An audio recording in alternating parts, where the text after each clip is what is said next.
Hey guys, it's your boy Stevie Ray, back again for this week's edition of the TKN Television Network Predictions by your boy Stevie Ray. And this week, ladies and gentlemen, we have a Donnybrook, yes, of talent from across the whole spectrum. And let's get into it. This week, we have 4 combatants, but they only let us know about 3. So let's get started. Number 1, Major League Baseball Hall of Famer, Bret Saberhagen. We've seen him before. We've seen him come on the show and do what he does. He's the real deal. Bret, we're watching you. This time you can't carry that bat with you. Number 2, one of my favorites, a very good friend of mine. Yes, hate to be biased, but I am. Jake the Snake Roberts, WWE Hall of Famer, my man. And you're lucky he doesn't have Lucifer with him. Yes, Jake's coming to lay it down. That's what we professional wrestlers do. Yes, number 3, one of my all-time favorites in basketball. And like I said, this guy's going up against a baseball Hall of Famer, professional wrestling Hall of Famer. Just a matter of time before he might be a Hall of Famer himself. One of the Dirty Davis brothers, Antonio Davis, NBA legend. Antonio, let's see if you can rebound like you used to. That's what I'm talking about. Number 4, we don't even know who he is. They say he's an NHL Hall of Famer. That's what they say. Okay. But we don't know who he is, but I'm going to put it like this. The NHL Hall of Famer, who is going to be the special guest tonight. Don't sing it. You better bring it, because you're going against 3 top guys right here. TKN Television Network. My prediction is Jake the Snake Robert will move on like most wrestlers do. Antonio Davis, one of the Dirty Davis brothers, he will move forward. Bret Saberhagen, maybe the hockey guy, he carries the stick against your bat. I'm going to pick the stick, the mystery guest. See you, and I wouldn't want to be. Peace.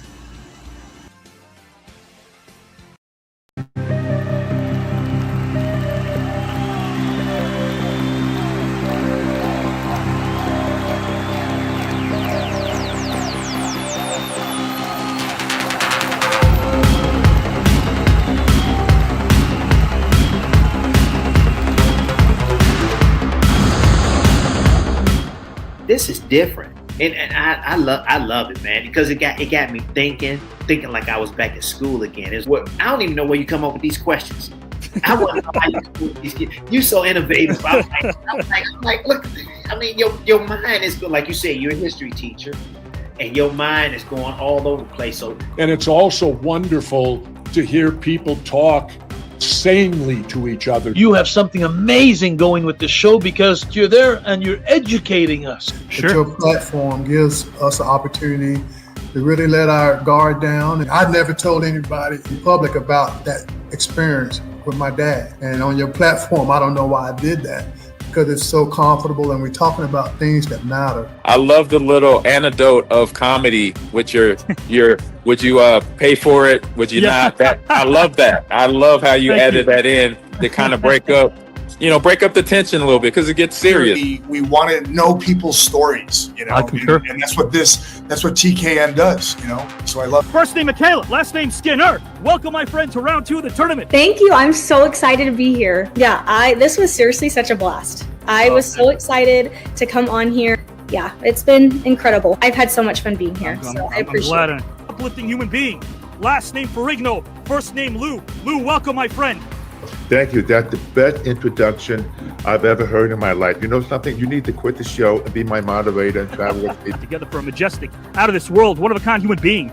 first name Vivica, last name Fox. Welcome, my friend.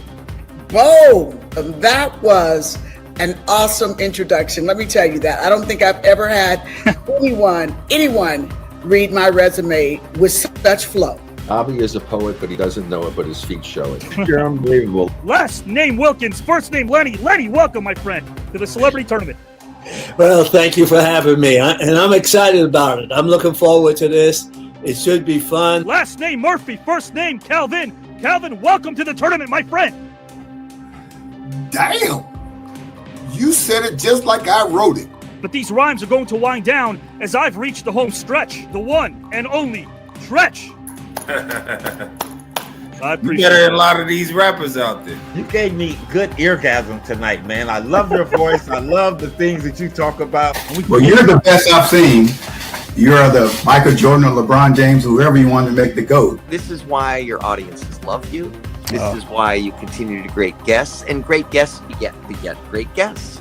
And to listen to you speak, man, kind of remind me of one of my friends was Tip O'Neill, the Speaker of the House, and what a smooth voice he had.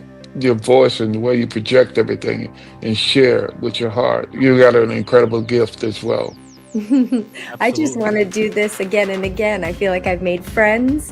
And again, I've taken the competition part of it out because I've just enjoyed talking to you guys tonight. Oh man, most definitely. This is, this I think my top. I think when you do the intro you gave me, I gotta give it to you. I like. You deserve it. It really, truly kind of blows my mind every time when we can get this many people together, thinking, mind melding, positive, not having to agree all the time with everything. But not getting ugly about it. And not, it's just, I feel like it's a microcosm of what it could be. Did you have a nice time tonight in the green room? I had a great time. I can't tell you how refreshing it is that somebody knows what they're doing. I can count my friends on one hand. Well, wait, on one finger. You.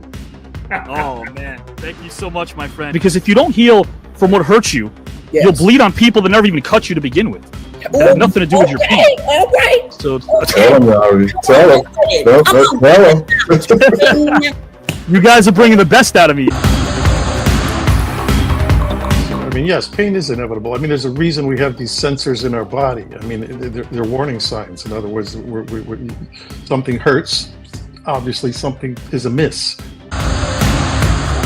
But she would sit at the kitchen table looking out the window for quite a period of time while the food was getting prepared. And I wish I had took that time to sit down with her and ask her questions about her being a child, along with my aunts, my uncles, so I could not only be a blessing to her and know more and sympathize and love her more as a mother, but also to know more about myself and my sisters and understand where we've come from. This thing has drawn me out of myself and thereby drawn me into myself. But I learned a lot. And from you, Avi, I always learned something from you. Continue to work as hard as you can, because by working, Avi, you will keep yourself busy and get used to the grief. More underrated, we have Billy D. Williams, Italian man named Skippy, or unicycle. I'm sorry, Italian men named Skippy. Put me away, Abby. Archie Bunker, the mountain climber. Ralph Cramden, the yoga instructor. Or Don Corleone, the computer repair person.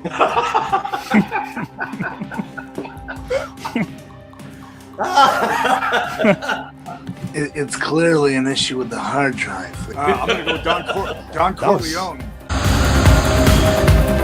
Here, the reason I'm going for Christmas is because it does create those amazing memories that I've, and Sarge, I know you've been there too, because I've seen you at so many different great events for Muscular Dystrophy Association. You compete with yourself.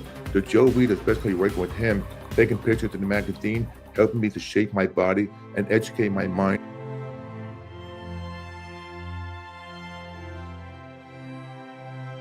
There are those of us who like to venture to the unexplored, to see the beauty in the strange and unknown.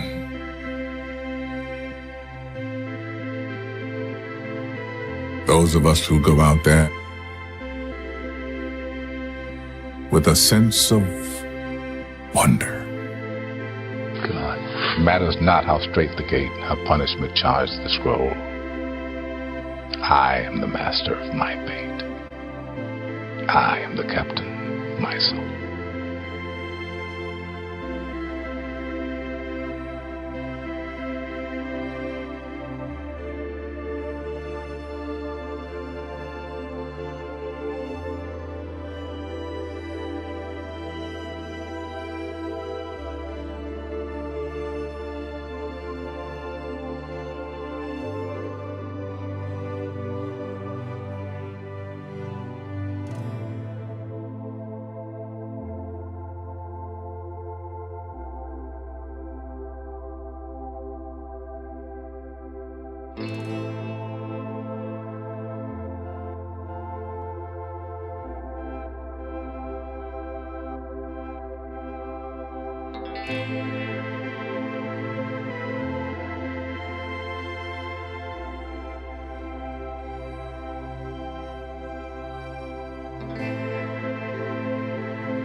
There is nothing that was on TV tonight that even remotely rivals what we did on this broadcast. Hi, I'm Rick Barry, a member of the Basketball Hall of Fame and one of the NBA's top 50 players.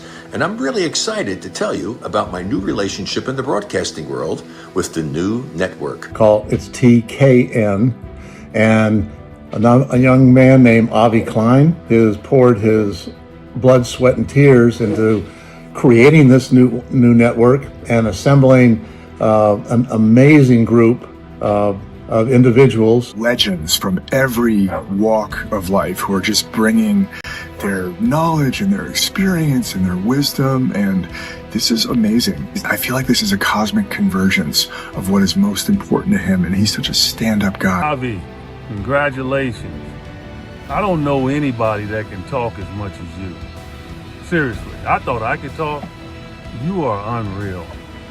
What you do it with class, understanding, professionalism, you're simply amazing. I told you that when I first met you, and you ran off my autobiography. Basically, it was a book.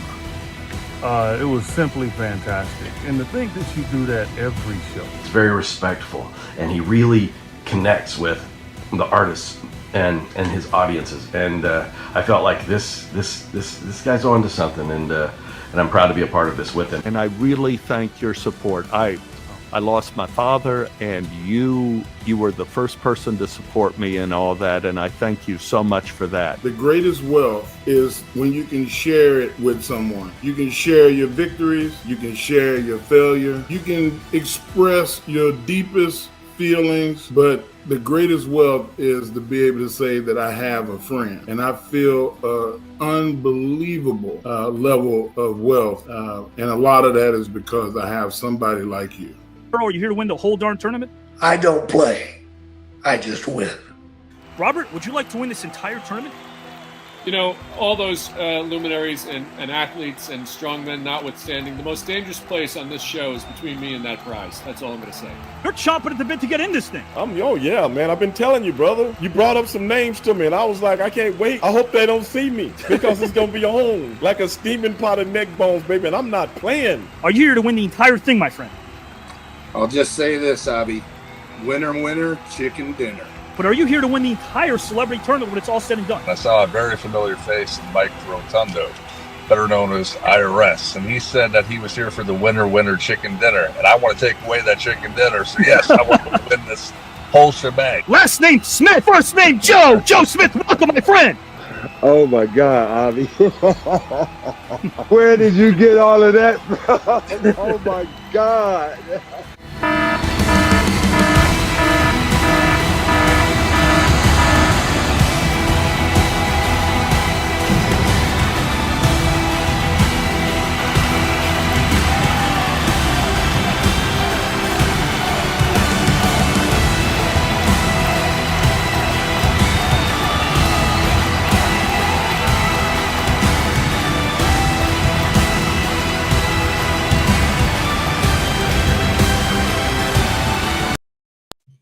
Guys and gals and pals, you know what time it is. It is Saturday night. It is a TKN Celebrity Tournament. I am proud to tell you guys that you're more than just metrics and numbers. We're 4 million strong, but because of you guys and your eyeballs and your ability to welcome us into your living room, we appreciate you because we've grown. We appreciate the studio right now that's behind us. We appreciate our national sponsor. But more importantly, I appreciate the good men and women who are part of this show, like Jake Roberts, like Bret Saberhagen, like Mr. Antonio Davis, who do so much behind the scenes. They don't celebrate their own celebrity. They do something with their celebrity, and there's a huge difference. And that's why, guys and gals and pals, this isn't a podcast. I'm not an interviewer. I'm a conversationalist. I like good old-fashioned conversation, and as you guys know, we have a lot of fun over here. We have a lot of philosophical fun. We keep things positive, but at the end of the day, one person's going to win it all. A lot of money, of course, a 5-day, 5-night trip to Greece. This is a sport of the mind, and I don't mind reminding you that this is a place where strangers do leave as friends. This is a scent of the soul. We go deep, we have fun, we share laughs, and sometimes it's that simple. So don't let the talking heads divide you and tell you that we're different, because we're not. A lot of us bleed the same. As a matter of fact, last I checked, we all bleed the same. Guys and gals and pals, enough of me. Let me zip the old lip and bring in our participants right now. Frederick Douglass said, "The soul that is within me, no man can degrade." And I concur. When I put pen to paper each and every night, I tell myself, be true to thy own self, even when the self is on the verge of imploding. The service we provide others is what keeps us grounded. And my first guest epitomizes the latter. He's grounded. He's class personified. And he's made so many around him appreciate that which should never be taken for granted. I'm talking about life.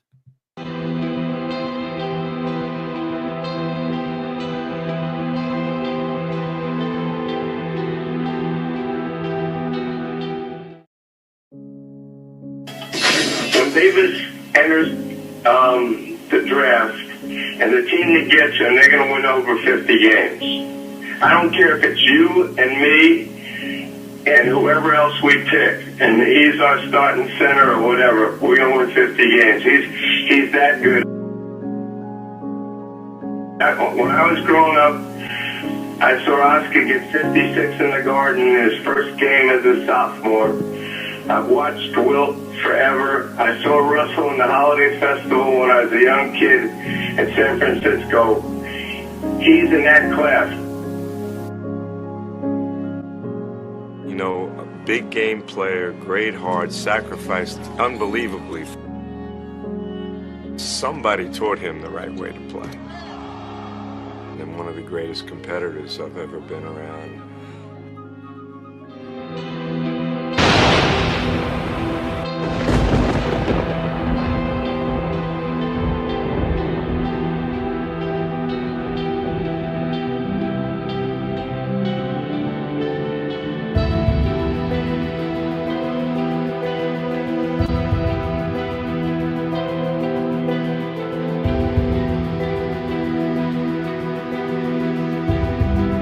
I just wanted to, take another path, be a different kind of dad. And, at the time, with no direction, no attention, just absence, I just kind of felt like I had to create my own sense of what it means to be a dad. Anybody who knows a young man thinking about playing sport, or just young men in general, make sure you just ask them, how are they doing, right? And when you ask them, and most time they'll say good, just ask them, how are they feeling, right? Because I think sometimes, especially in the day and age that we live in with technology, sometimes you don't feel seen and you don't feel heard. It took me about 30 seconds to realize I really like this next guest a lot as a friend. guess I'm lying. It took me 15 seconds to realize when I spoke with him on the phone. Sometimes people's humanity, and I don't like to be profane, but sometimes it's really refreshing to be in a conversation with someone, engage a conversation with someone who can cut through the bullshit and be honest. And that's what he is. This is a man that is absolutely honest and dedicated to what he does. I'm happy he's on this journey with us because there's never been anything like this before. And I don't say that in a braggadocious fashion. Everyone here is making this show something so unique, a blend of everything. And to know that right now we can go national and remind all of you that we can be civil and good to each other and still be entertaining, still give you edutainment, if you will. That's where entertainment and education marry each other. And they never divorce, unlike my previous marriage. Guys and gals and pals, I want to bring him in right now because he's one hell of a guy, a stand-up guy, guys and gals and pals. He's ahead of his time, specifically behind this rhyme. To his opponents, he'd rip it up during prime time. That's because he's Optimus Prime material. His heart and soul are pure as he eats negativity like cereal. He reminds others that it's their time to shine because in this life you won't find purpose or progress. All you have to do is rewind moments that belong to you in a bygone era because the present is a gift, like a Martha's Vineyard's fish that's filleted or attempting to serenade a loved one that accepts your heart without the need of a barricade. This man's energy is absolutely uplifting as he's helped retired players who can leave the game, guys and gals, sometimes even after a decade of doing what they loved, even long after they've played. He grew up in West Oakland, California, and cut his teeth, guys and gals and pals, at what is now known as Willie King's Center. Before he became an innovating force on the court or committed himself to the sport, all he had to do was cross the street and enter at the Recreation Center. It was across the street from his home. Never did he dream that this game would take him around the world from Indiana to Canada, whether it was the NBA or off the grid. He paid his dues on Mosswood Park alongside Gary Payton, Greg Foster, and Jason Kidd. He attended McClemens High School, where a lot of legends and luminaries would rule. In those hallowed halls, many would excel in sports while being educated in math, science, and grammar. Names such as Frank Robertson, Kurt Flood, Jim Hines, and the man who would be known as MC Hammer. But our guest persevered even back then with maturity, humility, and a ton of knowledge. His coach said, forget Division I, just go ahead and pick out a junior college. Ha! Little did his high school coach know that obstacles made this man better, as he would sooner find his school abroad and build his body up as it would appear to be statuesque. Gary Payton's pop paid his way to a showcase tournament in which you might end up looking grotesque if you tried guarding this man who would collect scores of recruitment letters from colleges and dump them on his old high school teacher's desk. At UTEP, he played under legendary coach Don Haskin, who told him that it wasn't all about offense, like a Chicago Bull named Mike. If he committed himself to playing good defense, he'd play as long as he'd like. After the 1990 draft, it was off to Greece to polish his skills like a Karate Kid trained by Mr. Miyagi. A mid-90s, me. Or in this case, 1993, he played in Italy and working with the great Mike D'Antoni. He was addicted to winning as he played in the conference finals an unbelievable 4 out of his first 6 seasons. He's a former All-Star and one of the greats. Let me bring up a few reasons. He played for the national team in 89 and 2002, but wasn't merely what he did to a backboard or the many times he scored. He has helped retired players transition nicely into retirement, and he also won the Raptors Community Award. He's done it all. A 16-year professional basketball playing career. He served as president of the National Basketball Players Association and was a featured studio analyst for ESPN and a co-host and analyst for Sirius XM NBA Radio. He's also the CEO of the National Basketball Retired Players Association. And that's what's celebrated greatly on this station, because it isn't merely about one's vocation, but what they do to help others without reservation, such as helping feed others in Emeryville as you went back to where it all began. Such dedication and grace is something that we should all plan, as paying it back has more impact than a roundhouse kick from Van Damme. So give it up to a man that helps others grow. As I put a cap on this flow, no need to be bummed out like Homer Simpson going dough. We're about to greet a man that shows us how to paint our souls like a beautiful Picasso as we look forward to today and tomorrow. So put your hands together for a kind, humble, legendary human being. Last name Davis. First name Antonio. Welcome, my friend, to round number 2 of the tournament. Dun, dun, dun, dun, dun, dun. You're flowing, my brother. I appreciate that, man. You deserve it, man. Come on. I'm so humbled, man. I don't think anybody understands. Let me say this, man. Larry Brown was so instrumental, not just in basketball, but in my life, right? Wow. There were times where I thought he was so hard on me. I'm like, Larry, why are you on me? I'm trying to do everything you want me to, and then he'd always, I gotta have you playing the right way. Listen, if I didn't care nothing about you, I wouldn't say nothing about you. I don't talk to all these guys like this. I focus on you because I think you care and you want to win. So just do what I tell you to do. So, and you like that coaching style more, the guy who's direct? You like that more? That speaks to you more? Yeah. Okay. Yeah, that it speaks to me more. At least you know what you have to do and how you have to do it. And if you do that, then you can get on the floor, right? And you can eventually show what you can do. I don't know about some of them comparisons he compared me to. I mean, the great Wilt and Bill Russell and all those guys. Those guys, man, especially Bill Russell. You know, growing up in the Bay Area in California and going to the same high school, man, it's just changed the game without having to score 20 points a game. Yes, yes. The game. And again, you know, I kind of figured, you know, just like you said, Don Haskin told me, play defense, rebound the basketball. That keeps you on the floor. And it did, man. It did. I remember Mark Eaton told me once on the phone, he told me that when he met Wilt Chamberlain, when he was playing at UCLA, Eaton was trying to do too much. And Wilt saw him after practice and said, come here, young fella. And he talked to Mark Eaton. He said, listen, you're really good at two things, rebounding and blocking. And don't take offense to that, he said, but you're trying to do too much. If you can stay in the parameters of what you do well, trust me, if you go pro, there'll be plenty of guys who can drop 25, 30. There you go. Do what you do well, right? Yeah. Bring that to the team night in and night out. But thank you so much. You do a lot of things well on the court, and I'm going to say this before I put you back, but I got to say this. You do a lot of things well because I want to shine a light on what you do for those players and those who don't have a voice. You shine a light on them, and you do the work that doesn't get chronicled in front of a camera. You are there busting your behind. I'll text you sometimes telling you how much I stand behind what you do. I support you, whether it's on camera or off camera. You are a friend, and I support and stand behind you, my friend. Thank you so much. I appreciate it. I need that friendship, so thank you. I'm 100%. Here for you too. Thank you, my friend. I will ask you this. We call it competitive camaraderie. At the end of the day, a lot of money on the line, 5-day, 5-night trip to Greece. Would you like to win the whole celebrity tournament? You know what I like? I always speak to existence. I was told this long time ago, if you want something, you say you got it. So when you book my trip to Greece, I need extra leg room, and I like nice hotels on the beach. You know, I like to be on the beach, man, getting back to where I need to be. So you've been to Greece, man. You know about that tzatziki sauce, so we're good to go. Yeah, all that. I love it. My friend, I will bring you right back. Okay, thank you. Mr. Antonio Davis, guys, he's class personified, and I appreciate him greatly. We're going to see him momentarily, and we're also going to see our next participant right now, guys. In case you're wondering, the intros, I want to do everybody justice. So does it take a while? Of course it does. Because I'm not the type of guy that wants to get to know someone through a soundbite or through TikTok. I didn't grow up with that stuff. I like to have conversation. And that's what we get to learn about these fine human beings beyond the resume, right? It's about the person behind the persona. Guys and gals and pals, how do I get the message out regarding the next great talent? Telegram, tell your fam. When they tune in, bam, they'll tell you like Uncle Sam that this human being is recognized from here to Birmingham. All one has to do is look outside as his presence can cause a traffic jam like a Babe Ruth grand slam in a world filled with questions.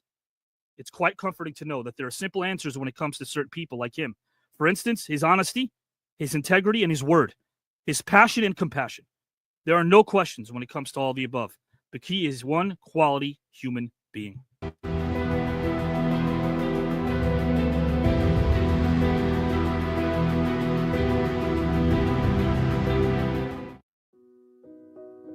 Carved out an amazing career.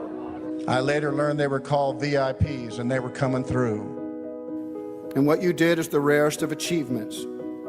You set the bar so high, and people didn't just like you. They loved you. You know, as long as you have the love and passion for what you do, you guys are like, you have to do it. My favorite feeling is love, but my favorite word is courage. The real deal, and really honest. Yeah, and I admired him for that. You just start to dream about your thing.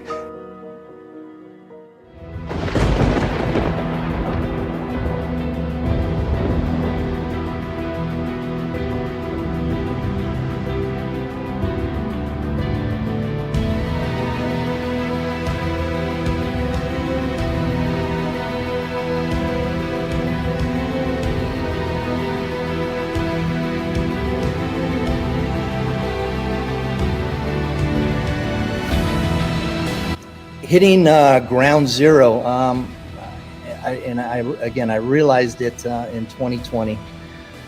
Spent 55 years thinking that I had things under control, and that airport incident where Candace kind of just said, I can't deal with this if you don't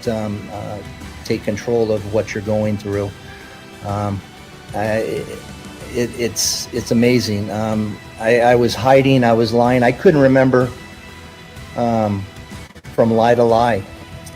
So I really needed to get my life together, which I did. We could use a leader who understands struggle, but chooses to lead with dignity, without ego, and a reminder of what's possible. That is who I would nominate for president in 2028.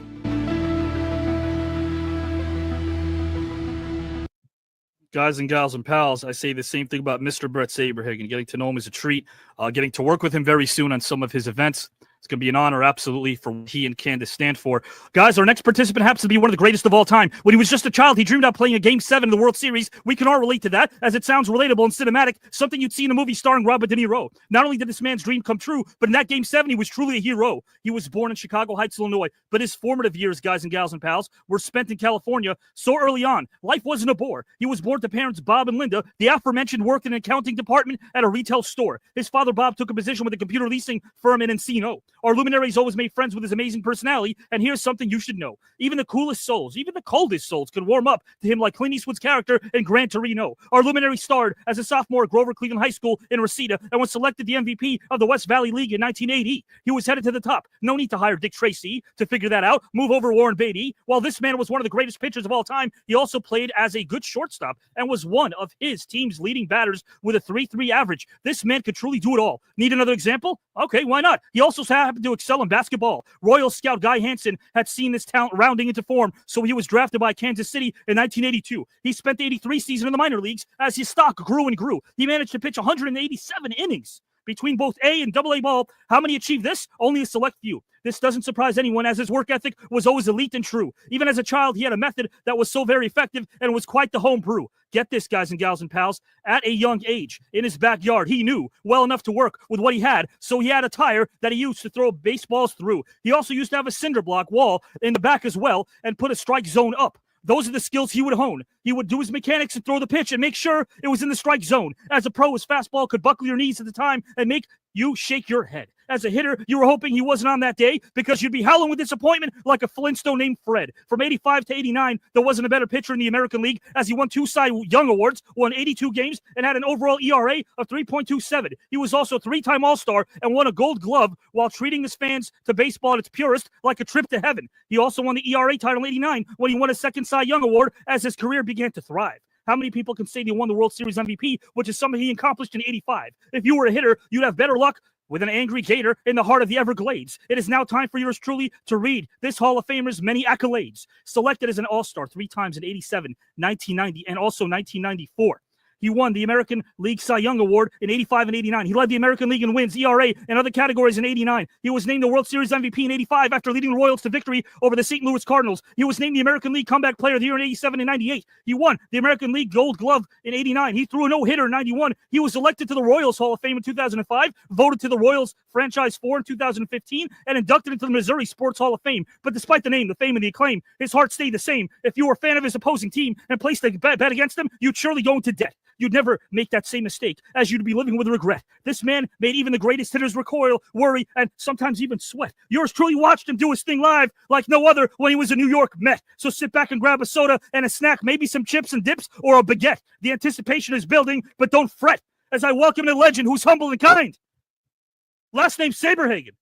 First name Bret. Welcome, my friend, to round number 2. Thank you, Avi. Always a pleasure talking with you. Great to be in the second round. I feel very blessed and very privileged to be a part of this with 2 strong competitors. So look forward to your topics. It's amazing. I know the history behind you and what you love. And every time that we get into a conversation, I love going back to the school days. It was a subject that I wasn't really into when I was in high school, but when I graduated and started learning more about history and everything going on in the world, not just in the United States, it became very intriguing to me to actually dive in a little bit. So you give me my little childhood back.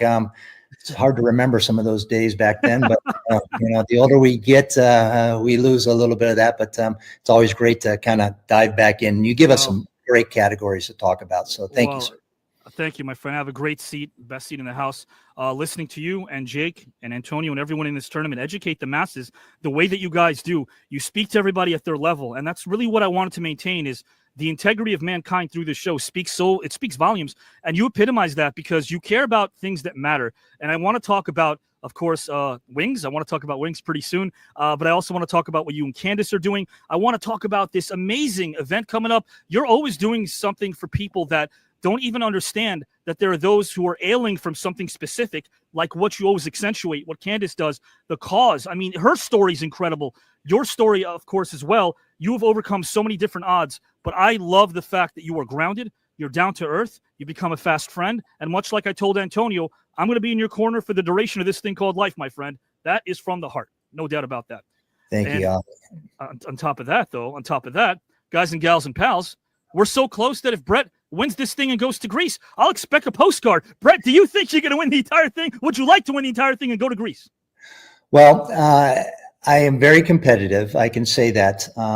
As a baseball pitcher, you don't always win them all, but I can guarantee you every time I came to the mound, I was going to bring my best, and you were going to get my best. So you will get my best again today, and I love competing. It's something that we don't do as much as we have given up our professional sports. And I love looking back on them. Feel like we had that platform to really help out and do things for other people nowadays. But you're going to get my best, Avi.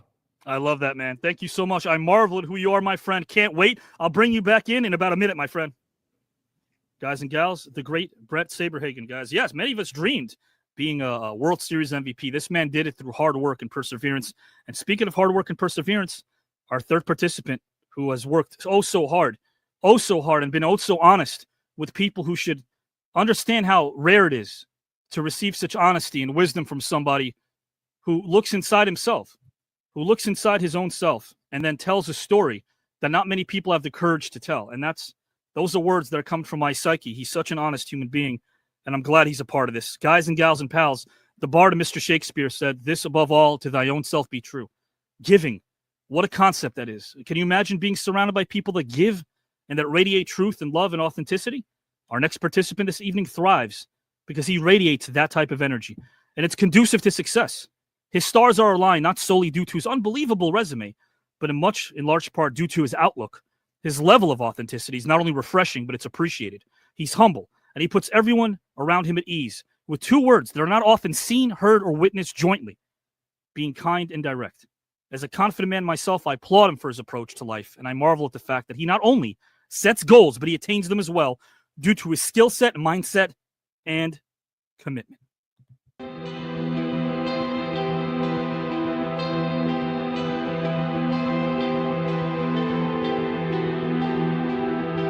I played bad guys a couple of times.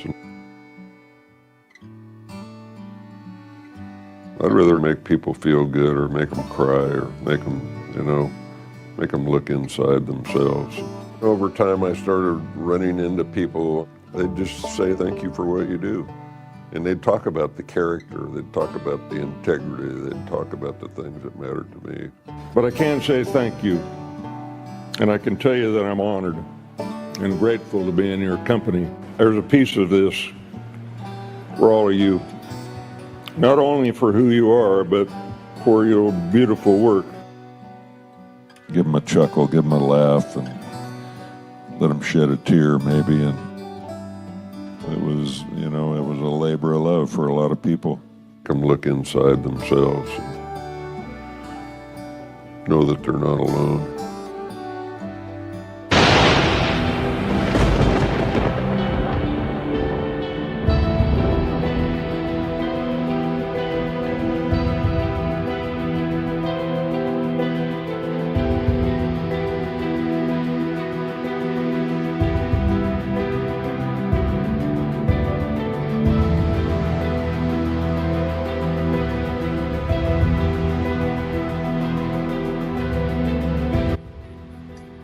So being conscious of that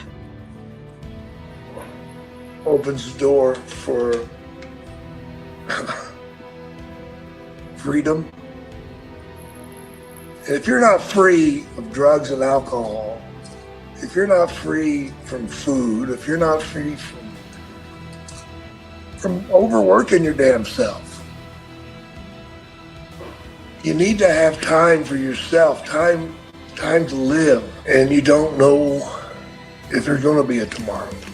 And it's just that cruel moment of when you realize there is no hope. That tears at me, but it doesn't tear at me anymore because there was hope. I hung on just long enough to come out the other side, and here I am. Indeed. If you don't get goosebumps after hearing that, guys and gals and pals listening and watching, you're not human. Our third participant is a man that has inspired many artists to pick up their paintbrush. While many would yell and scream in his profession, shh, he captivated our attention with nothing but a hush. He had architectural dreams, which make sense because he's built a fortress of creativity. One should never tame their souls and allow their talents to remain in captivity. When one utters the word greatness, they think of those who have succeeded and accomplished many a feat. Can there be a professional that was as complete, a storyteller, and a man that didn't need a disguise? Guys and gals and pals, believing is seeing, so all we have to do is look into his eyes. Am I being coy, a little vague, perhaps? Maybe, but we're getting into the spirit of things. This man helps others in need, as the words that resonate with me are Hope Springs. He's a WWE Hall of Famer as well, as a member of the Pro Wrestling Hall of Fame, but despite the acclaim of fame and being at the top of his game, his humble approach at life remains the same. When he spoke, he didn't have to project or scream. Every word mattered, every syllable that left his mouth. He did this everywhere and did it the best in Georgia, Florida, the WWF, and Mid-South.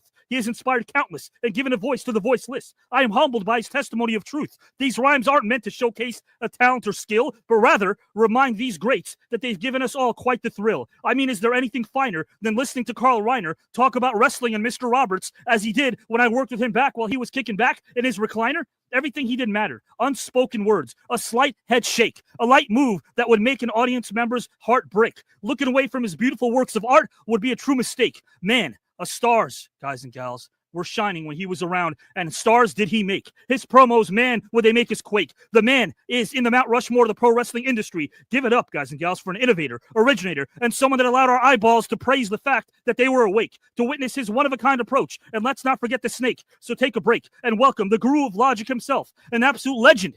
Last name Roberts, first name Jake. Welcome, my friend, to the Celebrity Tournament round number 2.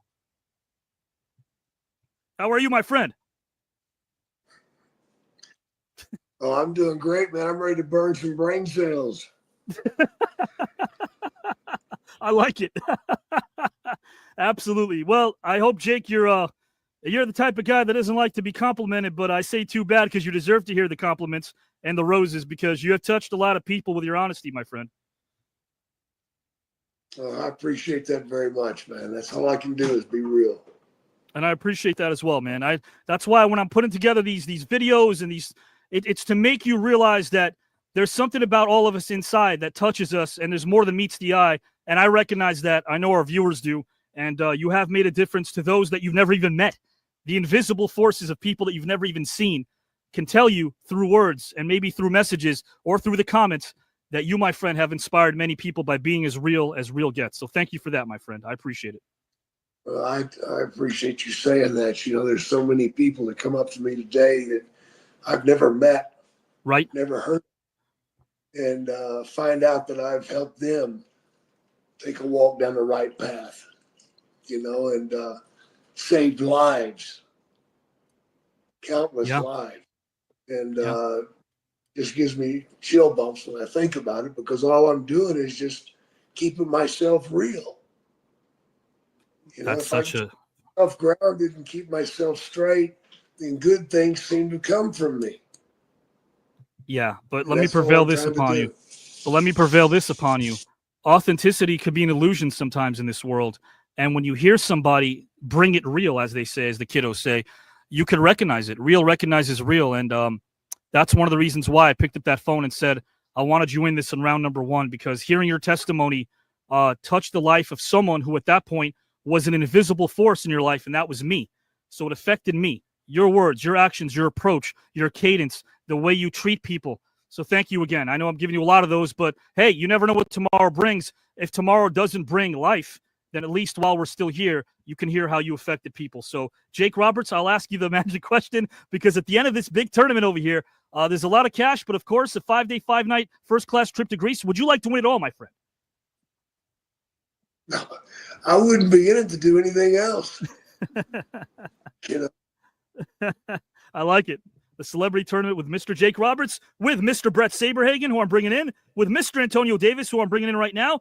And guys, here we are all on screen together. I'm going to have a blast listening to you guys educate yours truly and everybody else on topic number 1, which Antonio will tackle first. He'll tackle for the topic number 1 first. He'll also tackle the second topic first. So guys, it's the same topic for everybody. I'll read it out to our audience. If anybody wants to rebut, and I'm speaking of Jake and Bret, they can do so either during index finger and I'll pop in, or they could do so afterwards. Not a problem. As you guys who are watching know, 4 million strong. Thanks for building this. And remember, guys and gals and pals, of course, this is a conversation of the mind, so you might get hungry. And I don't mind reminding you, if you do, snack down on some Progresso soup. As you can see, they were kind enough to send me a 4-pack, which means Jake, myself, Antonio, and Bret can share this 4-pack together. I'm a little hungry. I might have to steal somebody else's, though. But guys, nonetheless, right now, Mr. Antonio Davis, let me set up the question for you and for our audience. It's called What's in a Word? Because in this particular scenario, you've been granted permission to go back in time. You've been handed several sheets of paper. They have a very shiny coat. It gives them a smooth shine. And each sheet of paper has one word written on it. This word has the ability to resonate with the person it's gifted to. So the person reading the word becomes that word. The first word on the first sheet of paper is courage. The second word on the next sheet of paper is pragmatic. And then the third and final word on the final sheet of paper is tolerant. Which historical figure receives the first, second, and third sheets of paper and words? And finally, why? My friend, whenever you're ready, the floor is yours, good sir. Man, thank you. You know, I think a lot of times when I talk about history, I'm not a huge history buff. So I get an opportunity to learn a lot as I listen to others and also talk to you, Avi. So I appreciate that. In my thinking about it and doing a little bit of research, I thought about like Booker T. Washington, for example, right? You know, for me, and especially in growing up the way that I did and having a chance to have my grandma in my life for a long time and be able to talk to some others that I talk to today, you know, that word courage, I think would instill Booker to be even more boisterous than he was. Not to say that he didn't have it, but I think it was a quiet courage. And I think if he was able to have a little bit more louder voice and a sense of just doing what he felt that was right, then maybe you can imagine sparking some others to do even more. So I don't want to take anything away from him and say that he lacked courage. I just wanted to, that word I think would make him brave. I think we all need words nowadays to push us in different directions. And I often think that, given the right word at the right time from the right person can always change the trajectory of your life. So that's that first word of courage is what I would say I would give to Booker T. Second one, I think the second one is pragmatic. I had to kind of look that one up. You threw me for a loop with that. I was like, Bret, I was like, let me check that one out, right?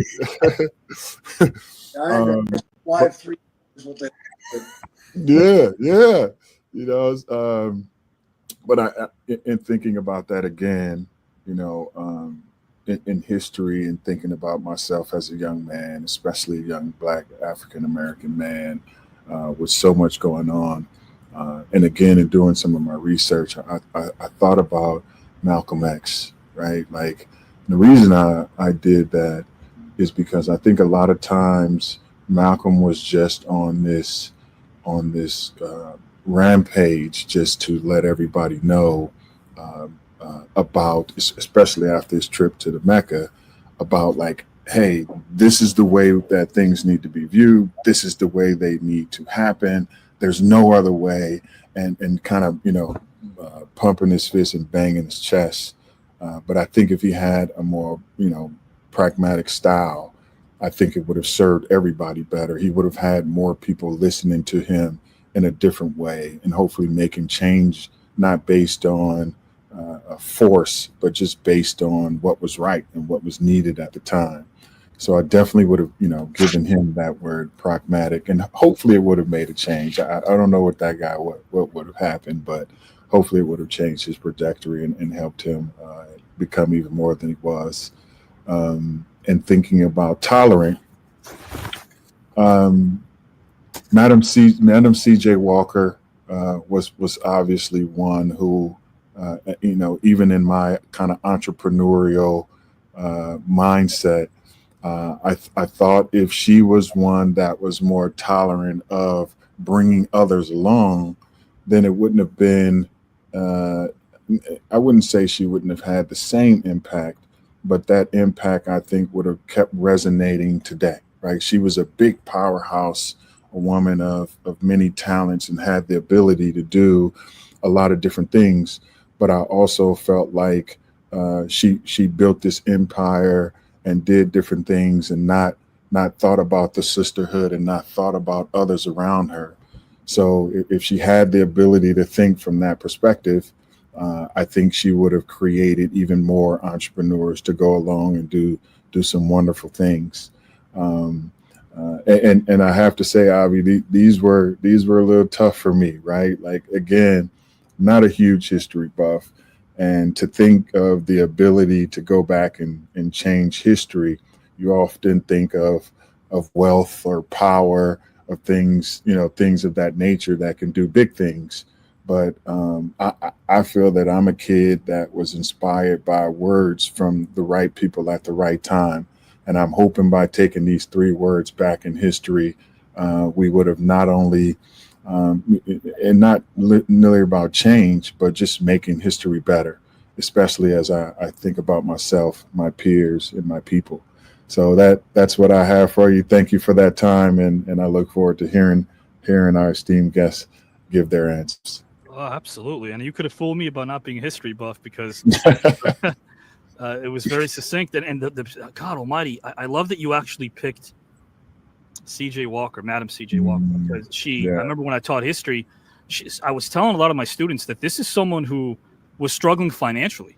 She had hair loss. She was dealing with a lot of hair loss, and she felt the strains of all the years of her physical labor, and that still didn't prevent her from helping people out like Annie Turbo Malone or the great wonderful hair grower. But she joined so many people that essentially had more money than she did, and she was one of the first people to coin that her wealth was her health, and that what she would learn is what she would earn is what she would learn. And I think that kind of speaks to me, because a lot of people do things because they feel like there's financial incentive. But what if the payout is knowledge? Like, isn't that the greatest payout in the world? No, for sure. For sure. I mean, they often say, if you find something you love to do, you'll never work a day in your life, right? And I think even in thinking about the work that I do today, although it's hard, there's a lot going on. The fact that I get a chance to wrap my arm around some of my brothers and have some of those conversations, I think, like Jake the Snake was saying, it's like, hey, I got to be me, and I got to tell you the honest truth. But in that truth, I think there's healing, there's the ability to connect and to bond, and I think I've created brothers in these past 3 or 4 months that I hadn't seen in a while, and we've kind of rekindled some relationship that's really done my heart some good, because it's not easy out here, I'm sure these gentlemen know. My gosh, no, yeah. And I don't know if you guys would concur, but you're right. Easy doesn't win ball games, and there's a reason why it's hard. But I think it's easy for us to be able to relate to you, because there's a truth about what you do that goes beyond anything that's monetary. You're really volunteering, giving your time up to help some of these retired players, because I always link this story back to your mom. I find this to be very fascinating, because I'm going to kick it over to Bret in a moment. I do want to say this, though. Like, when I think about your mom, and I touched upon this briefly last time you were here, she worked 45 or so years at Kaiser, and when she retired, she still had a ton of life left in her. And this was during a transition period. So for you to be able to understand what she went through and apply it to people today, that are going through some of the same hardships you went through when you retired as well. Like, hey, what now? You know, people forget athletes retire typically in their 40s, and there's so much life to live. Maybe you haven't lived even half your life. So for you to be able to take what you've learned through a simple conversation you had with your mom and apply that to people today, that speaks to me a lot, man. That's a story of compassion, love, and you give it back in such a way that I think comes from a place of good. So thank you, man. I've heard so many of the people who have been on this show talk about just showing the fact that we're human beings. And I know that when we're out there performing, you know, a lot of the fans and a lot of people who come to watch us think we have this cape on and we'll have it on forever. We'll be able to do all these different things. Right. But it's great to show them that we are human beings. We care about our community. We love others. We want others to succeed. We have great brothers and friends. We go through normal stuff like normal people. So it was amazing that my mom had worked 45 years, wow. 40-something years in this job. And then I was a professional athlete, and we were experiencing the same thing. You know, we you know, it was some of the same loss and, you know, what am I going to do now? Who am I? Like it was the same exact conversation. So it just goes to show you that retirement or loss or whatever is going to have a process. And for professional athletes, I think for the military, like it's all something you have to embrace and work your way through. And you did that right now through history, which is amazing because it gives a chance to see patterns that might otherwise be invisible in the present. That's why I love history. We can take those patterns that happened in yesteryear and we apply them today, and the invisible becomes visible. So, man, oh man, thanks for that learning lesson. We're in store for quite the session here. Mr. Bret Saberhagen is next, and then followed by Mr. Jake Roberts. Brett, the same question for you. I won't repeat all of it in case we have new viewers, though. I'll give you guys the abbreviated version. In this particular scenario, it's very hypothetical, but Mr. Bret Saberhagen, Jake Roberts, and as you saw, Antonio Davis, they're going to be taking 3 sheets of paper. They each have the word courage, pragmatic, tolerant. They're going to hand it to historical figures. Those historical figures, in turn, become that very word. They become that word. Maybe it'll help them become something different. Maybe it'll reinforce something that they already are. Let's see where this goes. Mr. Bret Saberhagen, whenever you're ready, the floor is yours, good sir. Thanks, Avi. I look forward to hearing back from you because these words were, they're a little difficult to kind of put with somebody.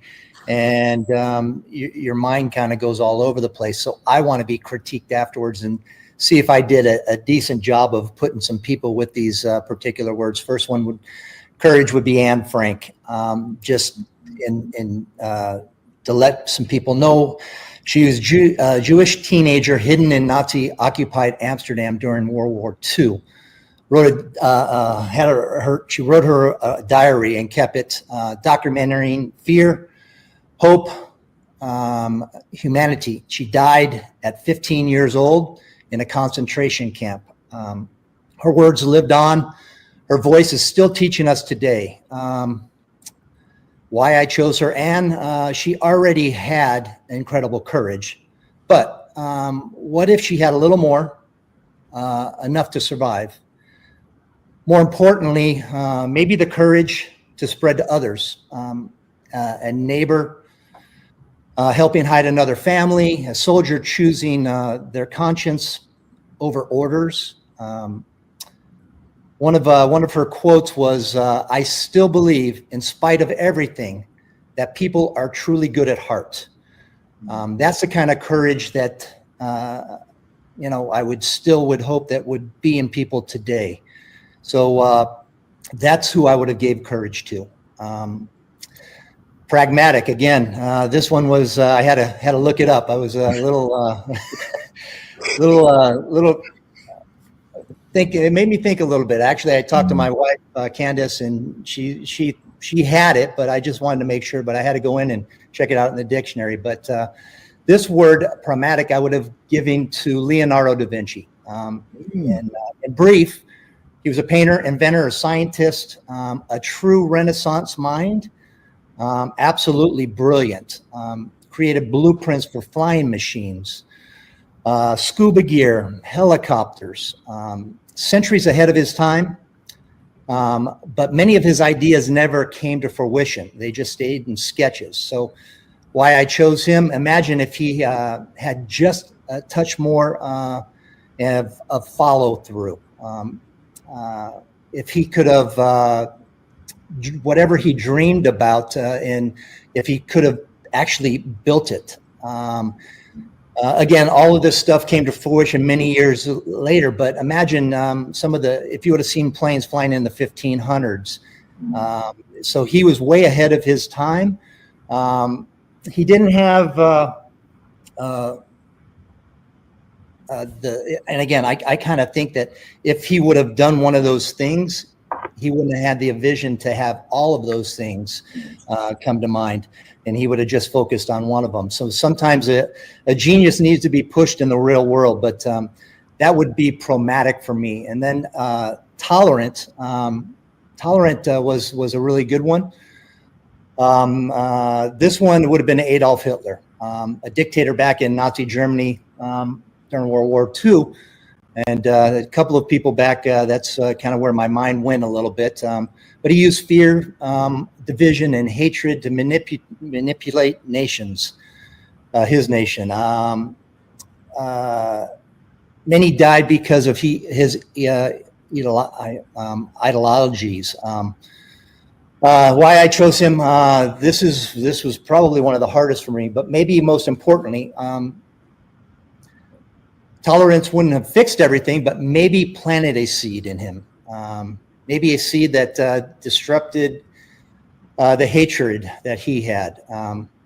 A different speech, a different choice, a different history could have been made with Tolerance. The hardest people to give grace to, but often ones who needed it first. So with wrapping up and try to give you kind of my take on it, Anne Frank to lift up others, Da Vinci to build what he imagined, and Tolerant to Hitler, not as a reward, but as a defiant act of hope. So I hope that I kind of hit on these three, and I would love to hear, Avi, your thoughts on where my mind went and those words for those three people. So first off, thanks for sharing those thoughts with us, because like you guys are selecting some really important historical figures and attaching them to that word that was assigned, but there's a story behind why, and I love the whys. And you brought up Hitler, and I have to say this because it might strike people as funny when I say that he was greedy, because people might go, oh, wait a minute, do you mean financially? And I always tell people greed isn't a financial issue. Greed's a heart issue, because there's a sufficiency in the world for man's need, but not for man's greed. The power that he wanted consumed him. And if I were to pinpoint, and how apropos, we're talking about 80 years since the end of World War II in 45. We just actually had I don't want to call it an anniversary, but 50 years ago was the official end of Vietnam as well. There was a bit of a botch job with how we got out of there in 75, but I digress. When you brought up Hitler, I thought of one particular moment where a little bit of compassion, a little bit of that would have, I think, served him well. Especially when you brought up Tolerant. For him to have 15, 16-year-old boys and 85-year-old grown men guard his bunker as everything was burning around him. For him to actually know that after the Battle of Stalingrad, when the Soviet Union annihilated the German soldiers who held their own, for him to know that all he had left was men who were boys and men who were elderly, and told them that they still have to guard his bunker, even when he knew that he was going to lose and die. He didn't do so with grace. He did it like a typical Scooby-Doo villain. He did it like an anti-hero. He did it like somebody that perishes at the final act of a full feature film. He did it without courage. He let little children who were not equipped to fight or defend themselves with a weapon, he did that because he somehow felt like the power and the greed to manipulate people would be part of his final act. As long as he can convince little kids and elderly to fight for him and guarding that bunker of his, he could die the way he lived, which was as a coward. So I applaud you, Bret, for bringing that up. I mean, gosh almighty, yeah, please. No, it again. I had a really tough time really diving into these three, and just kind of thinking outside the box a little bit. And I wasn't 100% sure whether these words were right on point. Yeah. But I really thought that some of the stuff that could have been given, a couple of these words and taken in, could have made a huge difference in history. So, I love where you went. The only thing I would do if I could is if I could somehow take the word tolerant and attach it to my ex when she was told by yours truly that I can cook the greatest pasta primavera in the world, and I couldn't. She was very tolerant of my anti-cooking skills, which were not up to par at all, believe you me. She was very tolerant with me, which I don't want to speak for Jake, Antonio, and Bret, but we can all say this. Maybe the ladies are a little bit tolerant with us men. Very much so. And thankfully so, yes. We make them tolerant. We push them to their tolerance. We're so hard-headed that they have no choice about being tolerant, I guess. You're right. Mr. Jake Roberts, my good friend, the same question for you for topic one. And then, guys, we got another one and we're out of here. Topic number two after this, and that's it. Mr. Roberts, if you could, again, assign these three words to three historical figures, the word is courage, pragmatic, and tolerant. Which three historical figures would you select and why? Whenever you're ready, the floor is yours to go, good sir. Well, I think for courage, I'm going to give a man that must have had a lot of courage, but certainly could have used a little bit more, and that would have been Abraham Lincoln. Taking a stance the way he did, he had to know that he was a target for millions to want to take him out. And he just wanted to do the right thing. And I certainly would like to give him a little more courage, because I'm sure he has some rough nights. Pragmatic, I'm going to give to Donald Trump. Lord knows we could use it, Donald. I'm a Trump supporter, so I'll just leave it at that. As far as tolerant goes, my God is tolerant.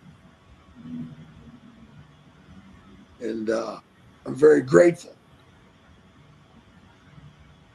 for having sacrificed his own son. I couldn't do it. Not for a bunch of fools that I'm looking at, you know.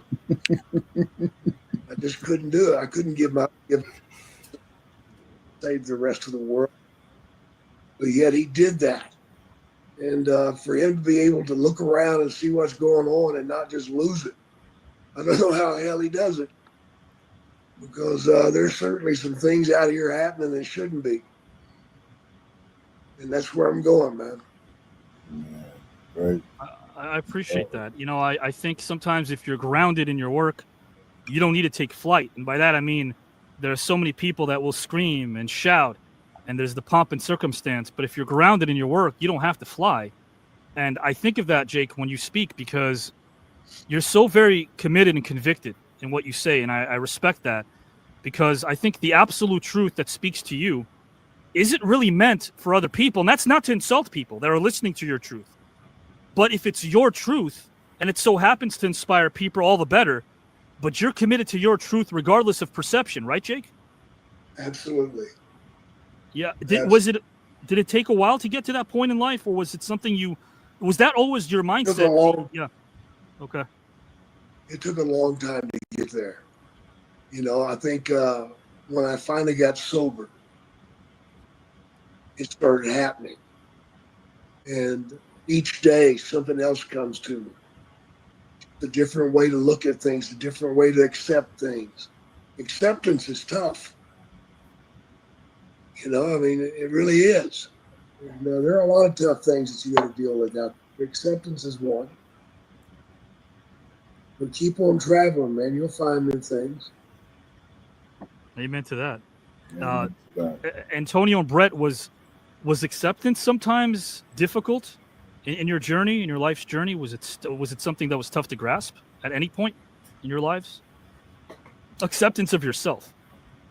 I think I'm still doing that to this point in time. You know, we sometimes we need to grow in uncomfort and really mature as people.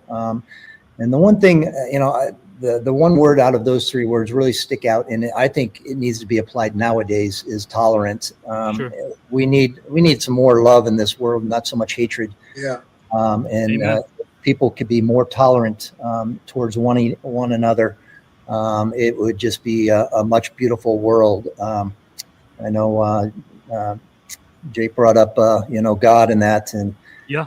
no, it's one of those things that if everybody could you know, pray a little bit more, show a little bit of blessings towards one another, it would be a much better world that we live in. So we keep growing, and hopefully other people can grow as well, and learn through mistakes, and you know, own up to those mistakes. A lot of people won't own up to their own mistakes, and kind of hide them and damn them. But the more that you can, and we're all going to still make mistakes, but as long as you can fess up and own up to them, it's a much better place. And I like that you said that, because not all growth is loud, especially when you choose peace over reaction. We're so quick to react in 2025. I don't mean specifically us or this group, but you brought up maybe this newer generation. I think because they do, if that makes sense, they can type something on TikTok. They can record. Maybe I'm a hypocrite. I got this microphone. We can record. We can live stream now all of a sudden. But just because we can doesn't mean we should. Maybe sometimes choosing peace over reaction can benefit us, Antonio, maybe. No, I think it always could benefit us. And I think what we're talking about here is a response and not a reaction. Right. Like our feelings are all over the place. And I think sometimes, not sometimes, especially now, most of the times, if I feel something, I have to pause, take a deep breath, and think about it before I actually respond. Because the first thing I may feel is to react, right? Sure. It may be to grab you and choke you. You're like, I don't know, right? We like to say it's that 24-hour process. Before you respond, take 24 hours to think about it. Think about it, right? Yeah, that's true. Because sometimes your heart is all over the place and your mind needs to get everything back, you know, and you just, and I think as men, and I'm sure we experience this as we get older, you know, we realize that, you know, there's a level of maturity that we have to have when it comes down to, you know, responding and being the bigger person, doing, you know, fighting to always do what's right, to help others, to be selfless, you know, to understand how to be grateful and show others how to be grateful. Like I love that. And, you know, Bret was talking about the things that he do, using our platform to show, like, hey, this big platform we have and what we decide to do with it is very important. So to just show that we're human beings who care about another human being is a huge thing. Like people don't realize it, but I'm one who just believe that, you know, this world we have, we should wake up and be grateful. We're abusing it, and we're not thinking about us as human beings. Like, you know, being in California and all the unhoused, like I don't understand how you can have a billionaire right here and an unhoused right here so close together. That doesn't make sense to me. Like I just believe we all should, you know, have the ability. These invisible borders that we have between us. To be that way. Yeah, for sure. I totally agree with that. Man, oh man. You know, and this is because, Antonio, you were talking about how there shouldn't be division between us, and I wholeheartedly agree with you. And a lot of it has to do with building. Jake, you had architectural dreams when you were young? When I was very young. Yeah. You know, later on, about 10 years ago, I took 3 years and went over and looked at the buildings in Europe. And there's so much to see. England, to explore all that. It's just incredible. Absolutely. Yeah, you've been around the world and back. You know, when I became a professional screenwriter, it was the hard way. I didn't have a silver spoon up my keister. I was sleeping in the back of station wagons and riding anything I could. Little baloney blowout diets. That's all I could afford back then. But I was paying my dues to write anything, even for $1 if I could. And now, you know, the studio system's changed my life. But I tell people the same thing that you said about being an architect and building. People always say Rome wasn't built in a day, but it was built. And when you stop building, I was, by the way, I always connected that as a joke. Right. Why do they call it a building if it's already been built? But that's besides the point. You kept building, and you built something that I think had such a great foundation of it. And we always bring up how truth is the ultimate foundation. But that's the great thing about getting older, is that you keep building through your truth, and now other people can share what you've built. Because when we're young, don't we build things for ourselves? I want to be this, and I want to be that, and I want to achieve this, and I want to achieve that. But when you get older, you're building things for other people, and it becomes communal, Jake, and that's beautiful. It really is. Share, man. Yeah. You have to share. And you do. And like I brought this earlier when Jake was on, Brett, like your testimony, Jake, has spoken to me many a times. And you know, when Brett brought up how, you know, the word, I guess out of all those 3 words, tolerant is a very important word. I agree with you there. You are very tolerant as well, my friend. And when it comes to some of the accolades that we bring up here on the show, it's not always personal or professional. It could be either or. But when you started as a sophomore at Grover Cleveland High School in Reseda, you were selected as the MVP of the West Valley League. I think it was in '80 or so. Of course, going back a bit, being born in Chicago, the person that you really enjoyed watching was Jose Cardinal. Was he your favorite player, Brett? Yes. Jose Cardinal, right fielder for the Chicago Cubs. He wasn't a big guy, but he swung like a huge bat. I swear his bat was as big as he was. He'd have this waddle out to right field, and he had back then he had the big old afro that stuck out of his hat. I don't know how his hat fit over his hair. I just was in love with him. Just the way he kind of, you know, just shredded around the ball field and hustled his butt off. Jose Cardinal. He just and one of, you know, a lot of times you can't judge a player by his how tall he is. And I know baseball, they say that all the time. If you're not 6 foot, you know, you're not made out for professional baseball. A lot of people don't see what's inside the person. You don't have to be 6 foot plus to be a professional athlete. You can be shorter, but sometimes that heart is 6'8", 6'9". And he had that heart, and he went out and played great baseball for my Cubbies back in the day. Oh, no doubt. But I'm also glad that, you know, when we were talking about Jake and how we invite people in as we get older, it's great to know that a great man, your grandfather, invited you to the game. He used to coach American Legion baseball. He used to get you out there and mess around with the ball and just have a great time. And something simple about that is missing today, because we don't really see that bond between maybe father and son as much as we did, unless it's connected to a PlayStation or a Wi-Fi or some device. Father and son, what a pure, when people say, why do you think baseball is so pure? I said, because a father and son can play it between themselves. That's what makes it so damn pure. So thanks again. You guys are amazing with your gems and your pearls. And if they resonate with the masses, that's a given, but they resonate with me. And that's why I'm glad we're in the present right now. I don't think about the next minute. I'm thinking about where we are now, and I'm loving it. I'm also loving about some of those guys and gals who are with us, who are no longer here. For the duration of round two is about to end. I am going to play a very quick 60-second video of those we've lost who are part of this tournament. So we'll all stay on screen for that, and then we'll delve into our final topic. This is in memoriam to those that we've lost. Options for Gallagher, more underrated than why? Sauerkraut, Henry Kissinger's deep soothing voice, or dogs wearing sweaters? I like dogs wearing sweaters. Did you have fun? Yeah, I haven't done an interview in 20 years. You're such a classy gentleman. Mr. Sizemore, first name Tom. How are you, my friend? I could turn the volume lower if you'd like next time. If you'd like me to do that, Tom, I could do that. Wow, that was something else. I don't know what I can do now. Oh, please. That was terrific, man.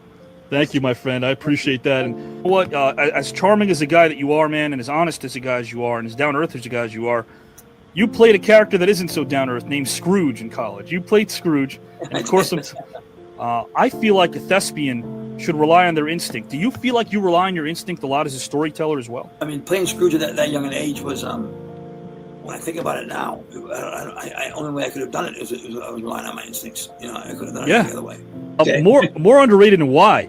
Unicycles, Italian men named Skippy, or sophisticated dinosaurs? What? More sophisticated dinosaurs? Yeah, I want to say the sentence, Italian men named Skippy. I just want to say Yes. Yeah, Italian men named Skippy. I just want to say the sentence, Italian men named Skippy. Yeah, something you'll never hear, yeah. Did you have fun? Did you have a nice time? I had a great time. It was ball. Yeah, man. I want to do it again. This is great. I just think it's going to be, a lot of fun for people. I don't think people like this on the air. I don't think really. No, there isn't. I just think it's going to be I'm very interested in how people respond to it. Because I know it's going to be interesting and see if people tune in and stay tuned in. And I really hope they do. And I'm all yours, bro. Let's go out and make this work. All right. I'll talk to you soon. Okay. Bye.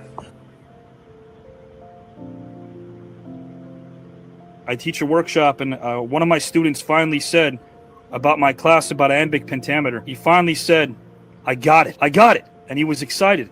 And it was both his elation and those 3 words that make it worthwhile, right? Amen. Amen. You got it. But I think I've got to have equally passionate people involved in the production of it. That passion will override any reservations anybody has as to the show's potential for entertainment or education. Did you feel as if transitioning to the stage and performing live theater was a natural fit for you? Yes, I did. I always felt very comfortable on stage, more so on stage than I did in film or television. So I'm looking forward to you, Avi, giving me your thoughts and your input, because as I told you, that piece that you sent me is, I love good writing, and I think that's been the secret of my career. And this is a beautiful piece of writing, as I said. I'm referring to the piece that you wrote me. You're onto something because you're a writer. You're a creative force, and I want to hook up. Thank you so much for those kind words, guys. Thank you for being you, my friend. I appreciate you and respect you wholeheartedly. And that goes double from me to you, Avi.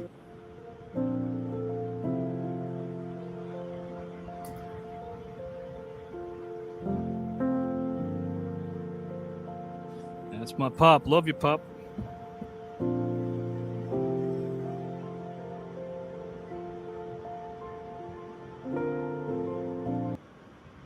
Yeah, my pop's watching us now. It sounds sappy. I'd rather be sappy than cynical. He's definitely watching us now and appreciating what he's watching. I'd like to think, how about this for a very quick question? If my pop's hanging out with someone in heaven that you guys know are there, maybe family members of yours, who do you think it would be? Who would be hanging out watching the show with us right now? You guys could jump in. Brett, Jake, Antonio. The first person that pops in your mind. I'd say Tom Seaver. He's got to be a Mets fan, doesn't he? Yes. Queens, raised in Queens. There you go. Yeah. Anybody that you can think of maybe that's watching us right now up there? Man, there's so many that I've lost that I wish I hadn't, to be honest. I think about my crazy uncle, who was always making us laugh, and what was his name? Always wanted us. Reginald. Yeah, Reginald. Yeah, Reggie. He was he had this laugh about him. When he laughed, you laughed, right? It was an automatic thing. Those crazy, right. It was one of them crazy laughs, man. So yeah, I know if he was watching, he would have us in stitches just because he would be laughing at us, man. I love it. Reginald, thank you for being a big part of Antonio's life. Mr. Roberts, anyone you can think of that maybe is watching us right now? Oh, my mother would be. She'd be waiting for me to do something wrong so she could scold me. And she wouldn't have to say a word. All she had to do is just look at me, and I'd just fry. Yes. Man, moms could strike the fear in us. There's no doubt about that. I'd like to think it's also because there's something really pure about us as kids because we respect them. There's such a respect we have for mothers as children, and that maybe is like undefined. We can't know or explain. Rightfully so. Yeah, rightfully so. And I love that. I love that they can do that to us. And even as we're adults, I got a brother who's watching right now who I think is definitely afraid of taking a certain trip right now and not inviting my mom to go along. That's happening in real time right now. So with that, we'll finish topic number 2. But as we always do, our sponsor asked for it. I'm going to zip right through a very fast game called I'd Pay and More Underrated. Of course, Bret and Antonio already played I'd Pay, More Underrated. Antonio is going to go first for the second topic. This is a fun, silly game. And the way it's kind of played, I'll explain it real quick. The way this game is played is I'll give you a trio of options, and you would select which one you would pay for to see and why, or in Antonio and Bret's case, what's more underrated. So let's start with Mr. Antonio Davis. Of the following, my friend, which do you think is more underrated and why? The letter Z, salt bagels, or pinky toes? I would say pinky toes. Like Pinky toes. you know, if you've ever stubbed your pinky toe, you and there's nothing that you can do, right? You know how they can bring you to that little bitty thing could just bring you to your knees, right? So it is so under. I remember I hurt one of my toes while I was playing. Yeah. And when you do that, there's really nothing you can do. Nothing. You just have to let it heal, take some Advil or something and just keep moving. And I remember it was a big game and it was like every step you take is just is just pounding you upside your head. So yeah, I would definitely say the pinky toe. The pinky toe it is. I'm going to ask Mr. Bret Saberhagen the same thing. The letter Z, salt bagels or pinky toes? Z. Yeah. The letter Z. Yeah. I mean, try to think of, well, other than zebra, xylophone, I think it gets left out. It gets left out in the crowd. You get so many other letters in the alphabet that get used so much. That's true. Yeah. So. Or how about 2025? Zany. We're living in a zany world. Well, that is very true. Yes. That is well said. It is crazy without the Z, right? Now, guys, Mr. Roberts never played the game you played in round 1. He never played the game of I'd Pay. So, Jake, if you can, of course, this is meant to be silly. If you would pick the following, which would you pay for to see and why of the following? Rocky Balboa as a neurosurgeon, Seinfeld as a correctional officer, or Rambo as a talk show host? It would have to be Seinfeld. As a correction. Right. What do they call these bars? They don't rhyme. That would have to be. That'd be quite the sight. And for those wondering why we play the game, this kind of illustrates something in your mind. It makes you go places you never thought you could go. Just that image. Jake, I like that pick. Another one for Mr. Roberts. Which would you pay for to see and why of the following? Hannibal Lecter is a regular cast member of 90210, Big Bird the Bounty Hunter, or Conan the Librarian? Conan the Librarian. I told you Grapes of Wrath was due 5 weeks ago. Yeah, that would be great. A hell of a sight to see. I got the last one for Mr. Jake. Which would you pay for to see and why of the following? Darth Vader is a wedding planner, Godzilla is a massage therapist, or Freddy Krueger is a personal trainer? Some good ones, yo. How about Freddy Krueger as a massage therapist? Wow, I never thought of that, Bret. That changes everything. Yeah, right? No, would you guys agree Godzilla would work everything, though, right? He'd work your back. Right? I'm assuming Godzilla would be there. Jake, which one would you select? Darth Vader as a wedding planner, Godzilla as a massage therapist, or Freddy Krueger as a personal trainer or as a massage therapist?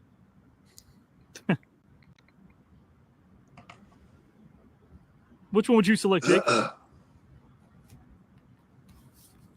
Jake, can you hear us? I'm sorry, I didn't get that. No, that's okay. Would you select Godzilla as a massage therapist? No problem. Which of the three would you select and why, my friend? Darth Vader as a wedding planner, Freddy Krueger as a personal trainer, or Godzilla as a massage therapist? Godzilla's a massage therapist. I knew he was going there. You probably could have used him back in your day with all of for real. Oh, throwing your body around. Well, there's no doubt about that.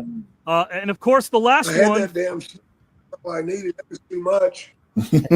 Yeah, man, Godzilla wouldn't let up even if you asked him. But the last one I have for you, my friend, in this trio of options, then Bret, and then we'll start topic number 2. Antonio is going to lead the way. He'll go first for topic 2. Now, the last one for you, Jake, of I'd pay and why. Which would you pay for to see and why? Archie Bunker is a mountain climber, Ralph Cramden is a yoga instructor, or Don Corleone is a computer repair person?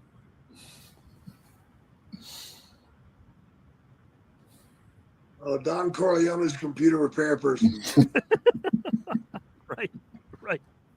I think even though he doesn't know anything about computers, he'd get it done. I'd have confidence in Don getting it done, right? Like, Well, kind of afraid to say it wasn't fixed. Right? Yeah. God forbid. God forbid you're going to say it wasn't fixed. Yeah. That's right. That's a good point, Jake. Guys, this is now for Mr. Bret Saberhagen. This is the other game called More Underrated. Mr. Bret Saberhagen, what do you think is more underrated and why of the following? Converse sneakers, toothpicks, or VHS tapes?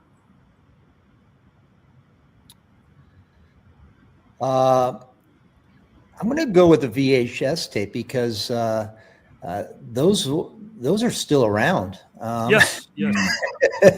I remember before my mom passed away, she had the TV. She wouldn't let me get a new flat screen TV. She had the old Bubbles TV that was deep, but it had the VCR tape in the bottom of it, so she could always put one of the VCRs in there. And you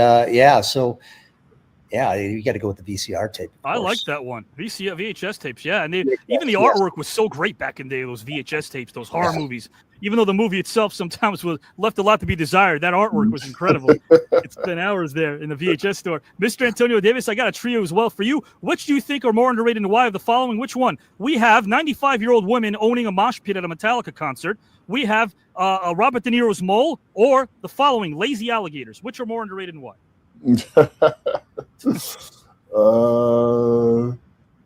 Man, a mosh pit of old women. That would be funny. that would be interesting. Some broken hips, some jacked up legs. And they earned it. They earned it, man. Absolutely. I love Bobby, that. You have way too much time on your hands to think all these things. You believe this is how a writer gets paid? That's how a writer gets paid. It's like mind blowing. It's like how does he do it? Like I'm like, who thought of that? We got our final one jointly for Bret and Antonio, and then we got to move on. The last one I got for you guys, we'll start off with Mr. Bret Saberhagen. Which do you think are more underrated and why? German men named Billy Bob, resorting to the word got it, and yeah 47 times on the phone, or fax machines? Fax machines, because they're still being used. I still every once in a while somebody will throw something. It's like, if you want to fax me this, you can fax it. I've got a printer upstairs, and it's like, yeah, do you have a fax option? So it's underrated. I'm glad that you don't have to use that old roll of paper that would actually disappear after a certain period of time. At least now you can use actual paper instead of that rolled up stuff. Yeah, I like it. I still use it myself from time to time. And of course, Mr. Antonio Davis, the same options for you as well. Which do you think is more underrated and why? German men named Billy Bob, resorting to the overuse of the words got it, and yeah 47 times on the phone, or fax machines? Yeah, got it. Because sometimes I find myself doing that. Yeah, right. Yeah, I got it. Yes. Hopefully someone picks up on those social cues when we're on the phone. You're right about I don't think so, man. You would like to think they would, but I don't think it's happening. I'm 0 for 7 this week myself. Guys and gals, Mr. Antonio Davis, topic number 2 is before us. Let me present this topic to Mr. Antonio Davis so he can go first with this one. It's different for all three. It's the same topic, but it's a different gift, and I'll explain. For Antonio, it's called At the Buzzer. Of course, bottom of the 9th for Mr. Bret Saberhagen. Antonio, the world's about to end. The elders of the universe have figured out a way to save the world, and it's basketball. With Bret, it'll be baseball. With Jake, it'll be a music album. Now, you've been tasked with traveling back in time and visiting your younger self, Antonio. This visit's going to take place during a time when you were depressed. The present-day version of yourself can't say a word when he meets his younger self. You must simply hand him a box to open, and in that box is a DVD player and a copy of a basketball game that your younger self has not seen yet. So upon watching this game for the first time, your younger self is elated. He finds joy. He discovers the sense of wonder that's so very elusive. The world now has been saved through this one game. So tell us, which game did he watch and why was it so special to you, my friend? The floor is yours whenever you're ready to go. When I first saw this, I thought of a few games, one being Glory Road, right, where Don Haskins, my coach, coach 5 young black guys in the NCAA tournament. But I eventually settled on the Fish to Save Pittsburgh. I don't know if you guys saw this, but it was with Julius Erving back in the day, kind of saving the game. And it was all predicated on this lady who, hey, they were building a team in Pittsburgh, and then they got all these Pisces players together because they thought they would play better together. And then when the magic went away, they kind of figured it was just because they were a great team, with the savior Julius being that fish that saved Pittsburgh, end up winning championship game and all that. I remember watching that game as a kid. Already loved Julius Erving, by the way, but in seeing that game, man, I was just so inspired to think about basketball being bigger than just a game, how it brought all those people together, how it taught so many life lessons. And I think if I showed that to my younger self, would definitely be inspired to go out and do some wonderful things. So that would be my game, the Fish That Saved Pittsburgh. I never understood one thing about it, though. We got Kareem playing the first 3 quarters in that game at the end, and then he disappears. We never see Kareem again. He just disappears. They never explained what happened to Kareem. Yeah. Man. Man, that's a great one, man. What was that show? There was a show with Gabe, God almighty. Fast Break? Was it called Fast Break? I think it was called Fast Break. Yeah, I think so. Yeah. That was great. Oh, man, I love that. I love the simplicity of those times too. I love how, like, when you look and watch those movies right now and you play them back, you could watch films that aren't so slick and polished, but that's what makes them so real. Yeah. Because you can relate to them. Like, I can't relate to a Marvel movie, as good as they are. They're amazing. Great writing and production and effects and all that, but I can't relate to it. But when I see something human and gritty, that's why I miss the 70s films. I thought 70s films were the grittiest films that we probably had in cinema. My gosh. I agree. I did also, I want to tell Jake this. I did pull up so Sam Elliott, who was narrating Jake's promo, if you noticed, Sam wants to meet Jake. And I told Jake this about 1.5 years ago. And what I'm going to do is get Sam and Jake on the phone probably by August or September, because he wants to talk to Jake about a cool project. And I figured I'd kind of like surprise Jake about it here now. Jake, are you a fan of Sam Elliott's work, his films? Of course. My mother loved him. Did she? Yeah, oh, he's yeah, great. He's #1 for my mom, man. Yeah, and you know what's great about him? He's not Hollywood. He's such a down-to-earth guy. He's such a down-to-earth. Good. I'll get along fine with him. Absolutely. There's no doubt about that. And, of course, Kevin Costner, a fan of Mr. Bret Saberhagen's work. That's why I chose Kevin for you, Bret. So, yeah. Yeah, Kevin, just a real quick little thing on Kevin. We've known each other for a while. We actually watched The Field of Dreams at his house, and that was a really cool moment for me. I've always admired his work in television and movies, especially the baseball movies that he has done, and so many of them. But he actually a long time ago wrote me a little thing saying, "These are the great years, man. Enjoy them." And it was really true about baseball. But now, in what I really believe, that I had that baseball platform, and I'm using it for something even more important in life, and that's helping those families going through cancer and stuff. Yes. It was kind of cool to be around him and hear about all of the things that inspired him, and especially his baseball movies. There's no doubt about that. And, guys, I want to talk about this foundation very, very soon and what Bret's doing now. Antonio's guy's going to depart. He finished his final topic. What I do want to say is this. We're going to find out which 2 of 3 of these gentlemen will move on to round number 3. I call round number 3 the payout round, which is great because either way, thanks to our great sponsor, there's payouts and all that for whoever's in round 3. That'll be a lot of fun. Also, there'll be donations to their favorite charitable causes in round 3. So that's enough more motivation to get into that great 3rd round. You guys and gals, it's done nowhere else. You'll vote. And voting is a good thing. It's not a bad thing. And the voting here means that someone resonated with you. Whatever they said, it spoke to you. That's a good thing. That's a good vote. You guys will vote right after this topic. But first, Antonio, anything you'd like to tell Bret and Jake before we bid you adieu, my friend? No, I just want to say I'm truly honored and blessed to be on this show with you guys. Love Avi. I'm sure you guys feel that energy too. I Jake, man, it touched my heart when you talk about the Lord and Savior. I know that it's changed my life in so many ways, and I'm trying to instill in my kids early, right? You don't have to wait like me and get to be 40 something to experience this love, this unconditional love that the Lord has for you. So I want to just, give you that courage to continue talking the way that you are and inspiring us all a lot. Bret, so nice to meet you. Wish you all the best. If anything that I can do, I'm here in Chicago now. So You're a I'm great here human in being, the man. city trying to make it a better place for our guys. So You are. thank you. God bless you. And Avi, thank you so much for having me. No problem. You had a nice time, my friend? Oh man, I knew that coming in though. I knew I was gonna have a great time. You are awesome, and thank you for doing what you do. I say this, Antonio, and I asked Bret, Antonio, and Jake before Antonio leaves. Last question. I always say this is a place where strangers leave as friends. I think we could agree on that, right? This is another 100%. example of that. Yes. I love that. Thank you so much. I appreciate the connection. Thank you for what you do, and have a great All right. rest of the evening, my friend. All right. Take care. You too. Antonio Davis, what a class act, guys, right? He's such an amazing person, and to know him is to appreciate him. There's nothing fraudulent about the guy, and I say this as well as a guy that really kind of goes beyond the resume. He really is all that you can imagine. He took this position as the Retired Players Association as the CEO and does the work of 9 men. He wears different hats that he's not supposed to, and I think that's so beautiful. And I'm glad we shared that with you guys, because if you guys ever want to contact him, let me know. I know he thinks highly of both of you. There's no doubt. Right after this topic, Mr. Bret will talk about, again, the foundation that we did during round number 1, because it's very important.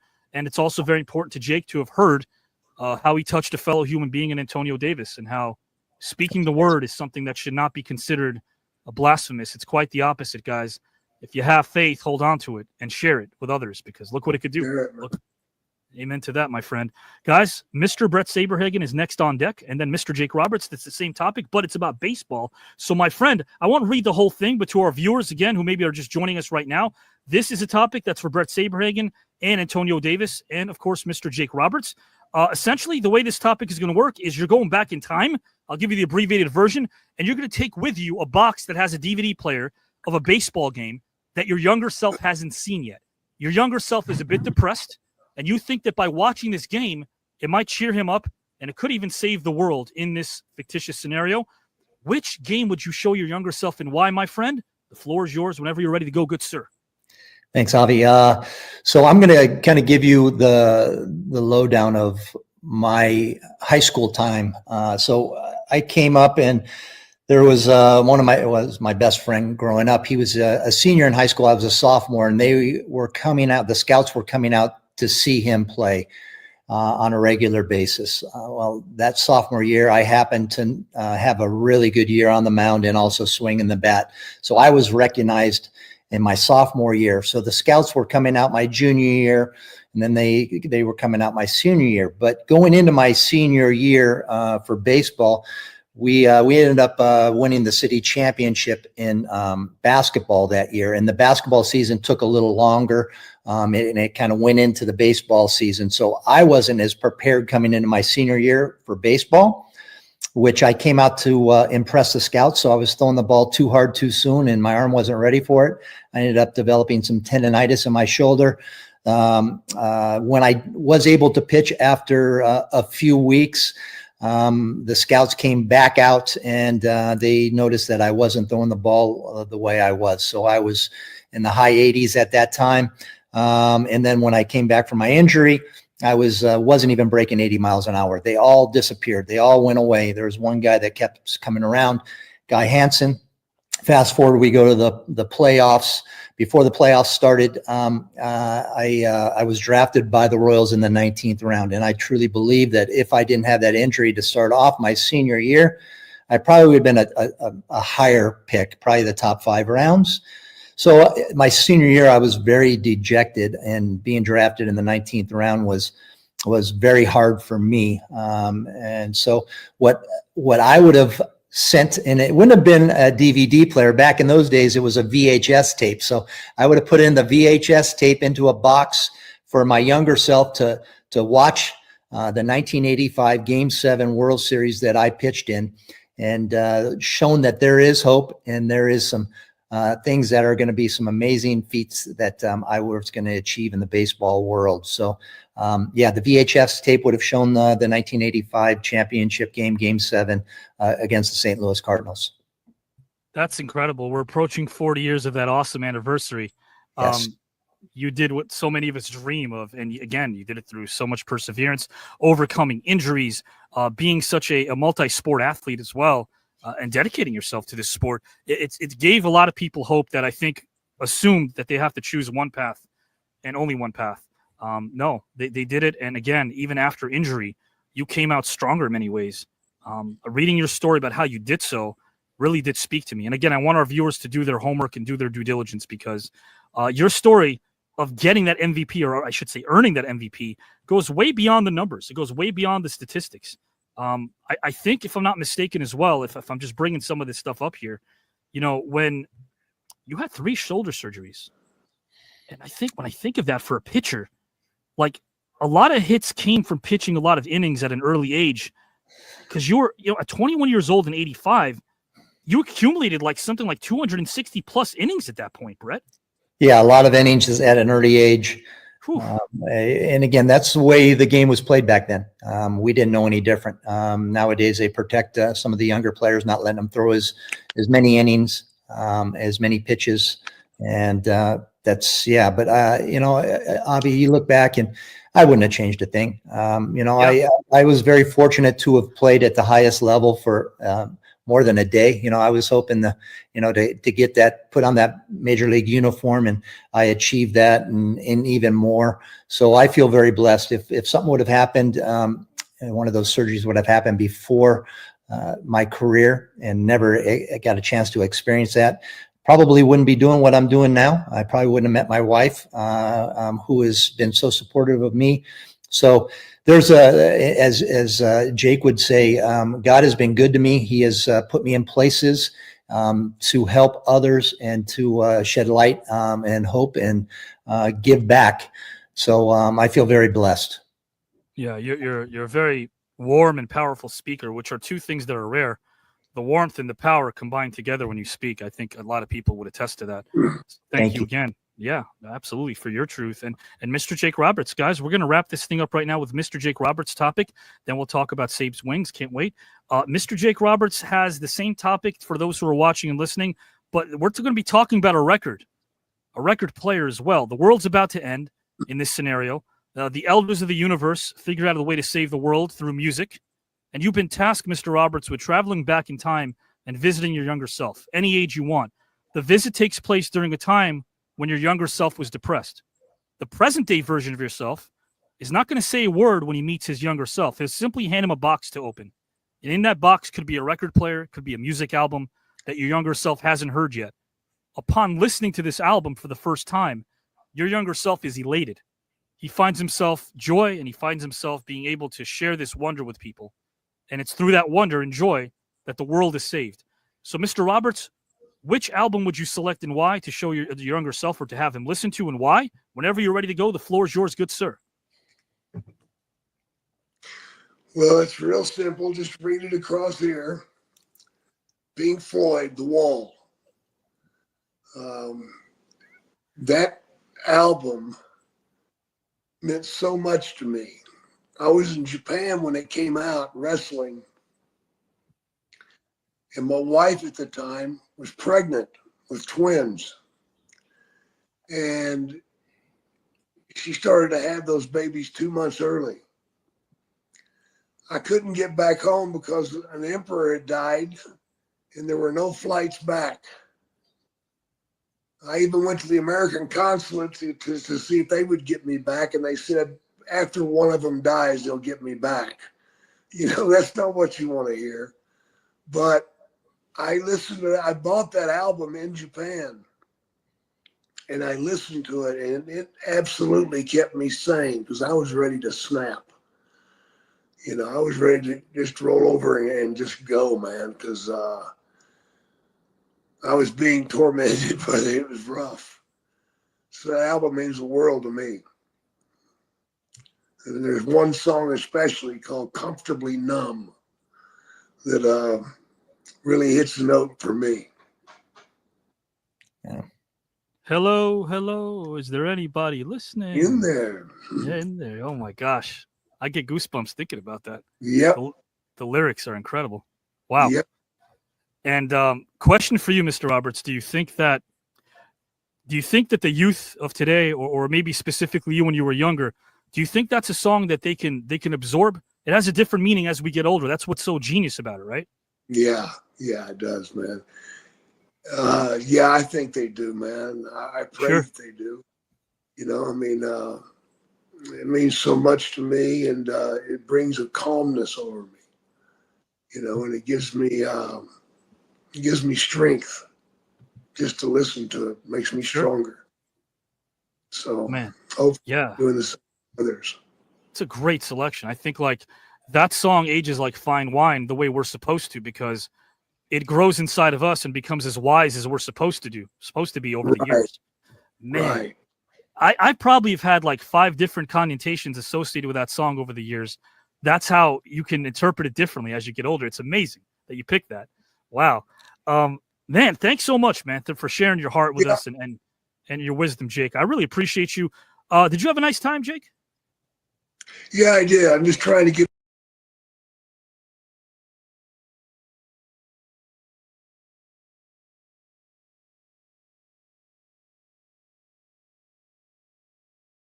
Yeah, I just want to go get off my feet right now.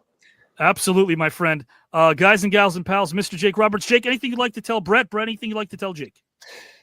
It's been a pleasure, Jake. I've loved your career. Again, I was one of those youngsters that can remember. I was in that time frame. So pleasure hearing a lot about you and what you have done and what you've gone through. I'll keep you in the prayer list to get healthy very soon. So much love. Thank you. I appreciate that. I enjoyed your career too, even though you're on the wrong team. Oh man, that's all right. Mr. Roberts, is there any message of hope you'd like to tell our viewers as you depart? Anything of hope? Just love one another, man. Let it ride. I appreciate you, my friend. You have a great rest of the evening. Yes, sir. Goodbye. Bye-bye. Mr. Jake Roberts, Bret. What a class act again. I say this, I take my shades off, looking right at you, man. It's great to see how people respond to you and your realness, because I think people could tell. I think people could tell how you put your celebrity aside, and maybe it helps us, it gives us leverage to do other things. One of those things has to do with SabesWings, and I love being able to learn about it. I love being able to have talked about it on air, but behind the scenes, it's great to know that these fine gentlemen, because they are the ones I deal with, the suits and ties of Progresso, are really behind this. And if you can, anything you'd like to divulge, maybe there's things you can or can't, but what's coming down the pike with this great foundation and organization, my friend? Well, thank you, Avi. And it's been a pleasure, as always, talking with you and getting the word out. That's what we try to do. Sure. So SabesWings was, for some of the people that might not know, was created because of what my wife went through 3 times. She's been diagnosed with breast cancer. The 3rd diagnosis, treatments didn't work. We had to do alternative medication, and it was costing $22,000 a month. We did a deep dive into that, and we created SabesWings to help those families that are going through cancer. Doesn't matter what type of cancer, how old, how young. If you have debt caused from cancer and trying to pay for your medical, sometimes they pay for the medical, sometimes they pay for their household stuff, but we come in and try to alleviate as much debt that they have because of a cancer diagnosis. You can go to sabeswings.org and learn more about how we help, and you can find on the website an application to become a recipient. We've helped families in 23 different states so far. It keeps growing. I think the last time we were on here was 21. So we are making leaps and bounds, and we also need donations. So if you can help, there's a donate button on there as well. We have a campaign going, as we talked about 1985, the World Series. We have created a campaign that you could do with $19.85 a month to give back to our nonprofit to help families going through cancer. We are looking for residual income. But with that being said, our big gala is in the Central Coast of California this year. It's our 5th annual. It's October 4th and 5th, a gala at Rava Wines, and then a golf the next day at Hunter Ranch in Paso Robles, California. Bo Jackson is our lifetime recipient this year, our Lifetime Achievement Award recipient.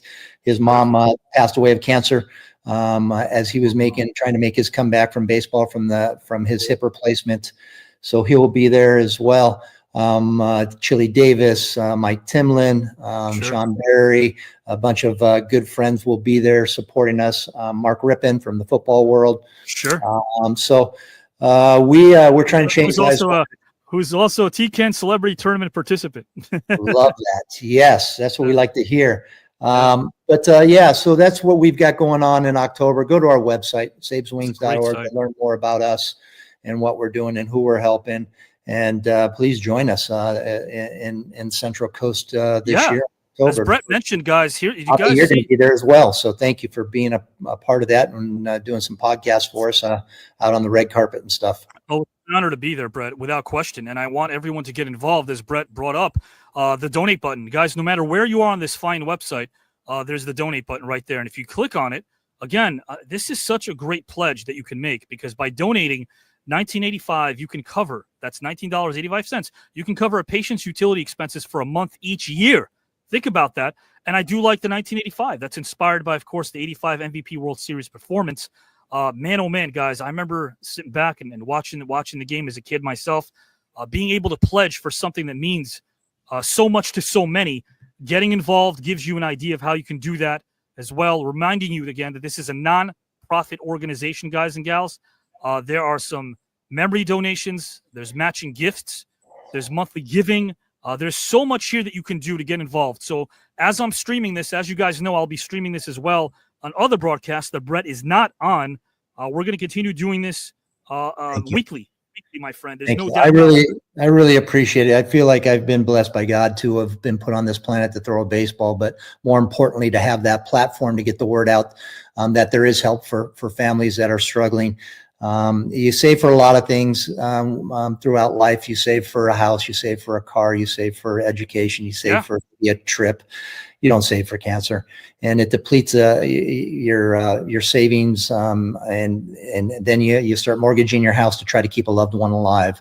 So if we can help, please seek us out, SabesWings.org, and we would love to make a difference for you and your family. We're going to have a round table in the future at some point with Bret, and if Candace wants to join us with some of our luminaries and celebrities, we're going to introduce. It'll be a segment dedicated to Sabes Wings, and you guys could join us. I'll do a giveaway where some of our viewers could be on here with us in front of the camera, and they could talk about this.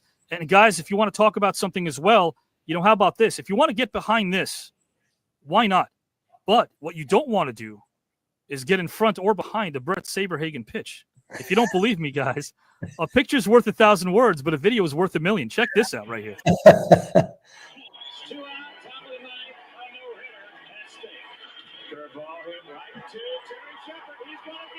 There we go. I think that was Frank Thomas.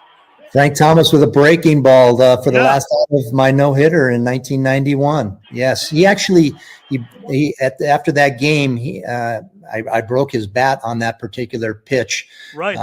He signed it and sent it over to me, which I thought was a class act. Such a class act, man. That's Hall of Famer, unbelievable.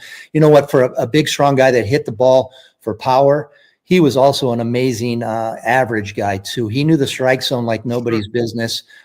He took his walks when he needed, but hit for average, not just power. Yeah, that's a great point to make. I think that era was probably the best era that I've researched, studied, and watched in baseball. There's no doubt. My friend, anything that you'd like to tell our viewers, I'll give you a solo layout. Any message of hope, inspiration, or anything that you'd like to tell our viewers? Just spread that love and peace around the world. We need more of it. So if you can, say a prayer for somebody, get them cheered up somehow, some way. If they're down and out and depressed, be there for them.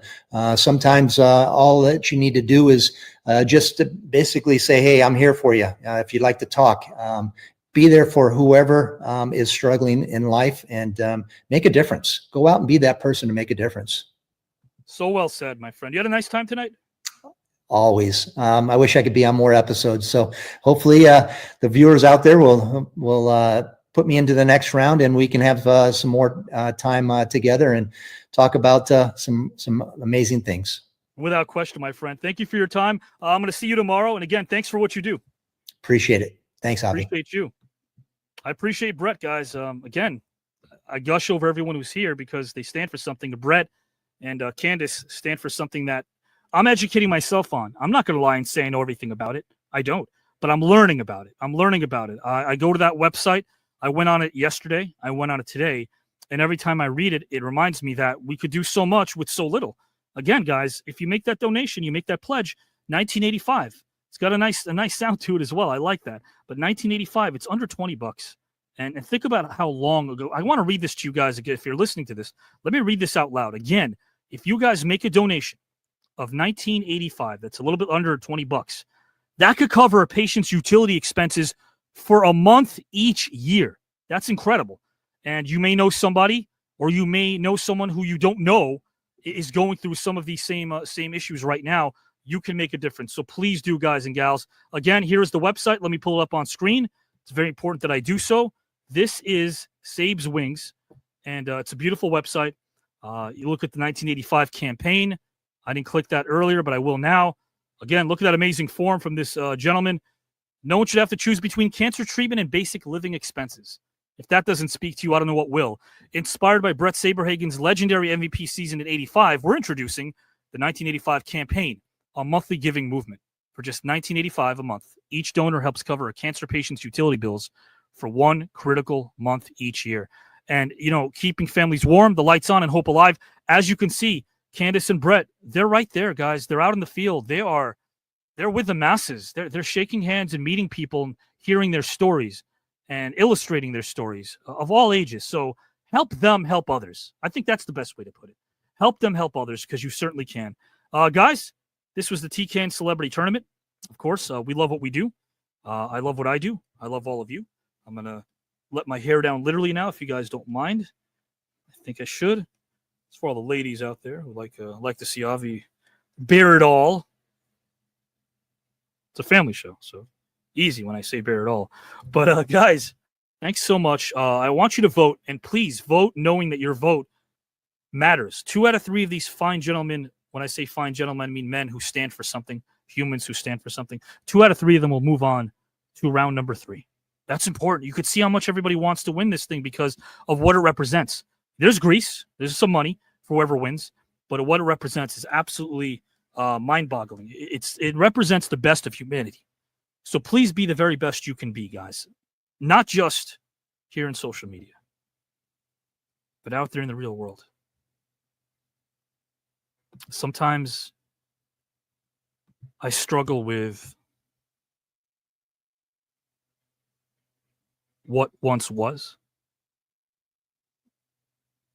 until I remind myself that if I remain a prisoner of my past, I'll never become the architect of my future.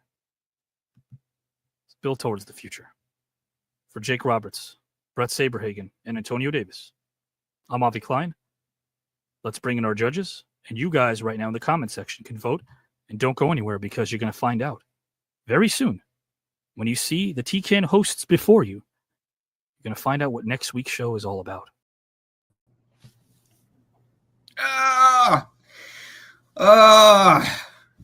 That was worth the wait, Howard. That was worth the wait. It was. Love these topics. I love this conversation tonight. Did you see these gentlemen on screen together? Start voting in the comment section now. Get those votes in. Tell us who you're voting for topic 1 and topic 2. Use those fingers. Start typing in. We need to see those right now. Howard, how are you feeling? There is a 13-year-old in me that is jumping for joy just watching. I mean, all three of those gentlemen were amazing, but Jake the Snake Roberts, I mean, I watched him as a kid. Me and my abuela, we would watch his matches, and oh my God, there's a kid in me that's just jumping for joy, Giselle, right now. Oh, how So Arabella be one of the ones up there with Avi's Pop and everybody else watching Uncle Reggie. Yo, man. Yeah, exactly. And Avi gets me in the feels with what he was sharing right before. So right at the end of the, so that also touched my heart. So beautiful words, Mr. Klein. But Yeah, I'm starting to see some of these votes come up. Phil says topic 1, Antonio. Yes, Jake was great. Thank you, Sass. Classy times. Very gracious, Bret. He is indeed. Yes, we are all in the house. Power Store is in the house too, recognizing everybody else. I am excited. I am definitely excited. Toby is voting for Antonio on the first topic and Bret for the second. Thank you for getting that in, Toby. There you go. Coming topics 1 and 2. Classic TKN, absolutely. Howard, let's break this down a little bit. Phil's voting topic number 2. Bret, thank you, Phil. Let's do it. And here we go from Eric. We've got topic number 1, Bret. Topic number 2, Jake. Awesome. Thank you for getting that in, Eric. Tell everybody to keep voting if we haven't seen them yet. Julio, the topics were game-changing tonight. Antonio got me on topic 1, and topic 2, Bret killed it. Fire emojis away. So, got those fire emojis, Howard. Fuego. I see it. Yeah. Power Store, Antonio for topic 1 and Bret for topic 2. Thank you, Power Store. Classy times. You want to read it? Antonio for topic 1 and Jake the Snake for the second topic. Thank you, time. Thank you, time. Thank you all for being here this evening. This is the 253rd live consecutive episode. We are in round 2 of the celebrity tournament. We are nearing the final lap of round 2, which means some of the biggest names that you have yet to see, some of the ones you've been waiting for round 2 are still coming up. And some of the biggest names in 11th hour are still to come. Pierre Kelly, Bret for 2, 1 going to Jake. Awesome. Thank you for getting that in, Pierre. Thank you for being here tonight and watching as always. Phil, topic 1, Antonio. We saw that a bit ago, but thanks for pulling that back up. Alexandra Texador, such a close match tonight. I would agree. Not agree more. Oh, yeah. Here we go with Miranda. Topic number 1, Antonio. Topic number 2, Jake. Thank you, Miranda. Love it. Love those choices. And smiley face. How, Joe. Howard, go ahead and read that one out loud. Howard and Giselle, how hard is it to vote? Well, Joe, you've been here in this seat, so you definitely know.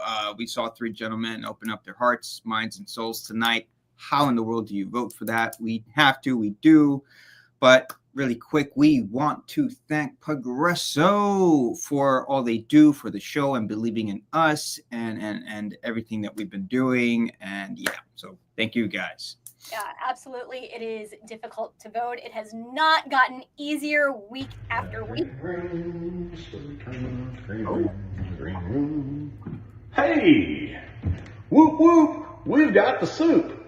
Why am I excited about that? Because Progresso is the national sponsor of the new network. You know it as TKN.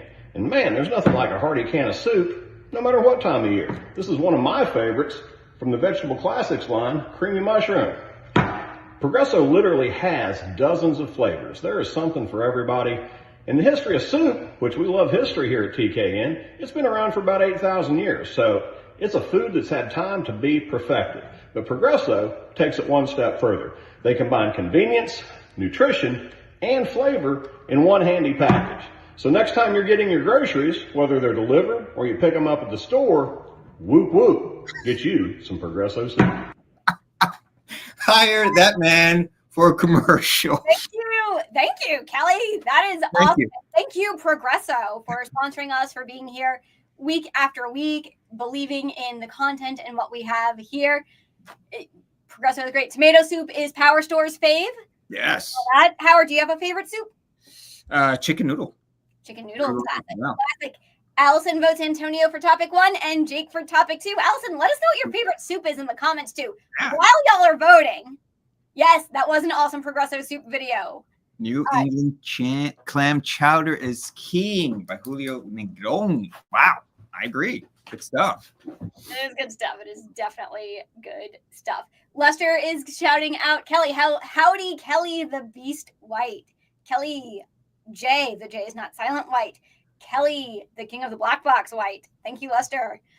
Classy Times. Clam chowder is so good. Thank you, Progresso. Yes, clam chowder is really good.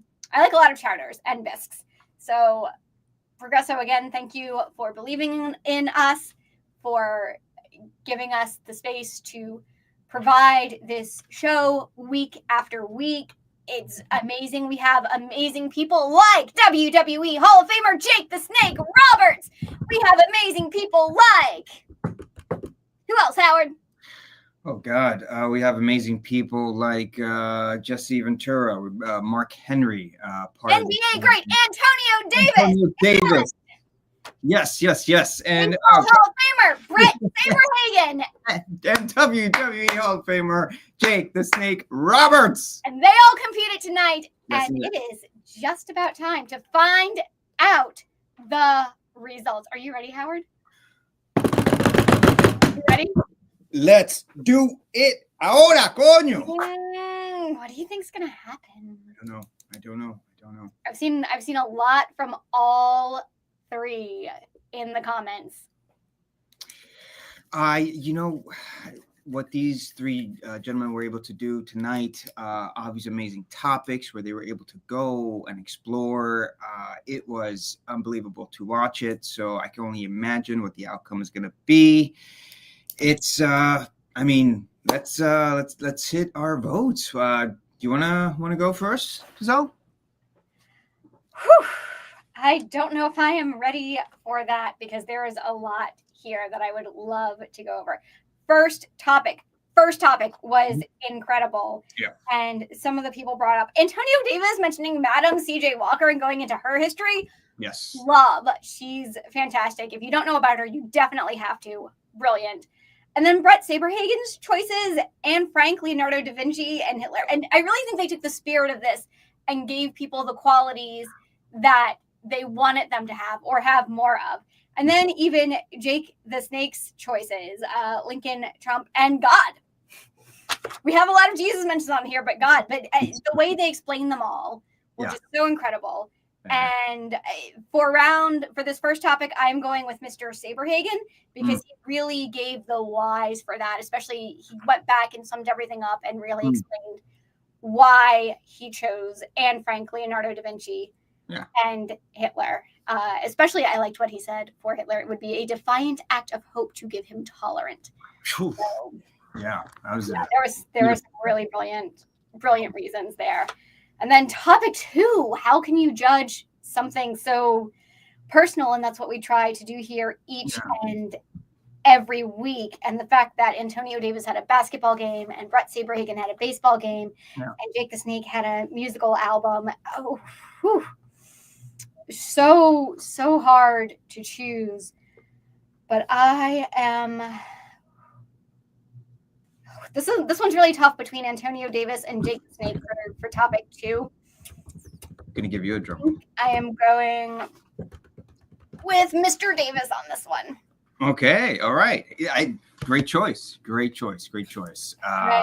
Where are you landing this week? All right. Well, again, amazing topic, Mr. Klein. Antonio, right? He brought in Booker T. Washington. Had a quick. Hey, Sharon, thanks for joining us. Oh, Sharon! Hey, hello, beautiful people. I love that. Oh man. I think Sharon had a birthday this week too. So happy birthday or happy belated birthday, Sharon. Oh wow! Happy birthday, Sharon. Both Leos, fellow Leos. All right. Pragmatic. I love what he said. He chose Malcolm X, and he talked about if he had more pragmatic style. Hopefully, it would have changed the trajectory of his life, possibly. And then Madam C.J. Walker for tolerant. Great choices. Really great choices. Bret talked about Anne Frank and to lift up others, give her a little more courage. Pragmatic went to Leonardo da Vinci to build what he imagined. And then tolerant, he picked Adolf Hitler, which was wow. Yeah, a defiant act of hope. He talked about that, and I thought that was really powerful. Sure. Man, you know what? I'm gonna go with. Oh, I'm sorry, I skipped Jake. Jake picked Abe Lincoln. Amazing choice for courage. Donald Trump. Self-explanatory, and God, he talked about being able to sacrifice his own son despite the for a very unstable humanity. I thought that was really powerful. That last answer, I'm sorry, that is what made me want to pick Jake. It was the last answer, and I'm going to go with Jake. First topic. Second topic, man, again, great topic by Mr. Klein. I did not even know a movie called The Fish That Saved Pittsburgh existed. So when I can learn something new, that's always amazing. So that's definitely on the list now. Yeah, I have to. I mean, Julius Erving. Based on the title. Yeah. I mean, it's crazy. Julius Erving being the fish that saved Pittsburgh. What? I have to see this now. And so Bret talked about his senior year. And then getting that injury, and then 1985, that World Series win against the Cardinals, how he would show that to a younger Bret Saberhagen, and then Jake, Pink Floyd, The Wall, his wife pregnant, giving birth to his 2 kids, and how that album kept him sane. Oh, this one was really tough, but I'm gonna go with Antonio for this second topic, because I just loved his answers. His answers were just made my heart just warm. I know that's it, and I resonated with that, and I resonated with a lot of what he was saying. Specifically, how it really just it gave him also a love for basketball as well, which I thought was really important. So those are my picks. Not easy by not a very. No, it is not. Yeah. All right. Have we gotten all of our votes in the comments? If you haven't voted yet, go ahead, get those in real quick. We still have the outro to come, which gives us our first look at next week's match and what's happening this week with all things The New Network. But it is just about time to find out who has advanced to round number 3 of this most star-studded tournament.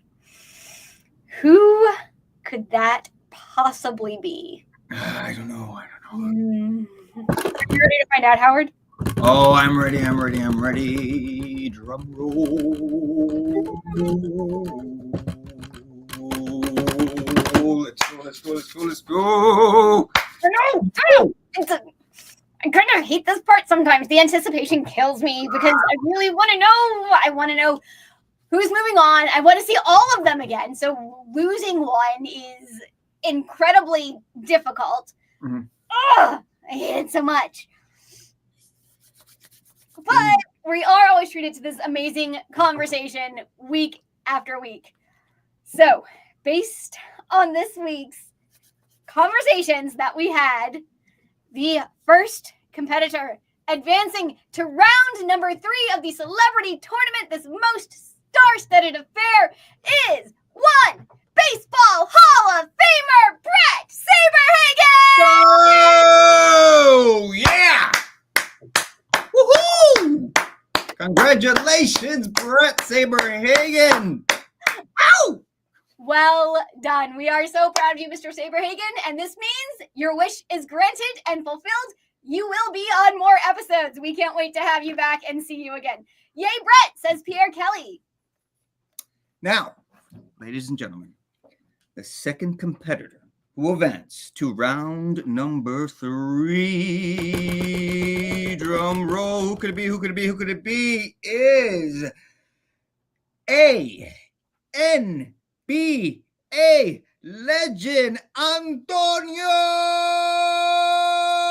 Davis. Oh! Congratulations, Antonio Davis. Well done. Oh my gosh.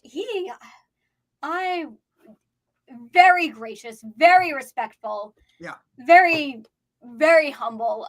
he was a wealth of information and empathy tonight.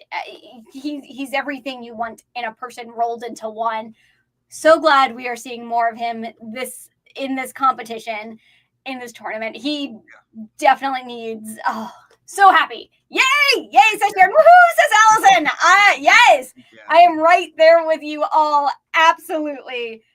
Congratulations to Antonio Davis. So far, that is Bret Saberhagen. That is Antonio Davis in round number 3. That is awesome. I'm so glad they will both be back for future round, for at least one more future round. Howard, how are you feeling about this?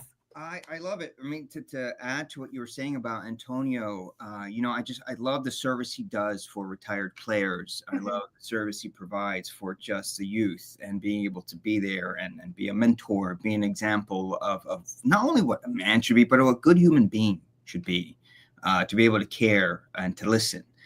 Again, what really struck me last time he was on, when he talked about, when you ask a young man how he's doing, and he says, "Oh, hey, yo. Oh, guys, you're missing it. You dropped the ball. What you talking about? Dropped the ball. You forgot to mention the third person moving on is none other than WWE Hall of Famer, one of my favorites, Jake the Snake Roberts. Can you dig it? Can you dig it, baby? Hell yeah. Bam! Bam! Oh, yeah, baby. Again, the 13-year-old in me is doing backflips. I'm going to do a backflip. Hold on. Actually, didn't. I didn't do a backflip. If I tried that, they'd have to call the EMTs for me. But, yo, can you believe it? I understand All three. Yeah. Oh, man, oh, man. This is freaking awesome. Yeah. Awesome. You saw the match. I mean, your thoughts. Let us know. Hell of a match, guys and gals and pals. Can you all hear me? Yeah. Listen, Jake the Snake Roberts, Antonio Davis, and Bret Saberhagen are all in round 3. Our NHL mystery participant. Who was the NHL mystery participant? You're going to find out this Wednesday on the Black Box. What? This Wednesday, you're going to find out who it was. Outro time, because guess what? Outro's coming up right now. But, guys and gals and pals, if you needed a reminder of how, you know what Bret Saberhagen says, hey, man, I want to compete. I want to win. He said that. Jake Roberts says, I wouldn't be here if I didn't want to win. They want to win because of what this place represents. But, in addition to that, guys, we still have some green roomers who are waiting for their matchups. Phil, guys and gals, happen on the Black Box. It's going to happen in the green room. Maybe his last match against Miranda, that's going to happen on the green room coming up very, very soon. She's up 3-0. Insurmountable. This might be revenge, Phil. This might be revenge. Right now, biggest tournament of all time. She might be sweeping you. That's never been done in the history of TKN. She might win 4 in a row against Phil Justin. He's got to win the next matchup just to stay alive in this tournament. And guys and gals and pals, the green roomers, they are ready. Joe's ready for his match. I'm ready for my match. Megan's ready for her match. Hauser's ready for his. Guys and gals and pals, Howard is ready for his matchup as well against. Greetings, salutations to the TKN family. It's your boy, otherwise known as J-Dub on the TKN network, coming to you live. And I just wanted to send this video real quick because, I'm sitting here, I'm off doing my thing, Red Eyes Entertainment, conventions, fashion shows, doing everything I can to get this content out there, knowing in the back of my mind that I still got the tournament coming up, my second round matchup with Howard the Coward, and it always sticks in the back of my mind that I got that coming up. But then, I actually had some time, I'm doing the tag team match with Stevie Ray, and we're trying to win the tag team tournament. So I pop up on the Black Box to try to progress over to the next round by defeating, like a very formidable team that we went up against this past Wednesday. I'm trying to do that. I'm trying to get everything done. And during the show, Avi ends up having Howard come up on the screen. Howard was a judge. And I'm sitting here, trying to be professional because we're here for the tournament. We're here to, try to beat the other team. We're here to try to claim that victory so we can move on. Howard, and I will say this in your defense, from a judge standpoint, I did feel that you were trying to, be as neutral as possible. Like you were trying to not show, you were trying to be impartial. Like I understand that, but then I look in the background of your screen and I'm like, why is there a big ass picture of me like in the background with an X across my face? Like, why is that there? And then, it dawned on me because out of everything that's been going on between us, out of everything that's been happening, it's been personal, like the stuff with my sister, the verbal back and forth, the emotional, conversations that you and I exchange back and forth. I'm coming at this tournament and I'm coming for your head. I'm coming for you. Like I'm ready for war. I'm ready to put you out of the tournament and kick you to the curb once and for all.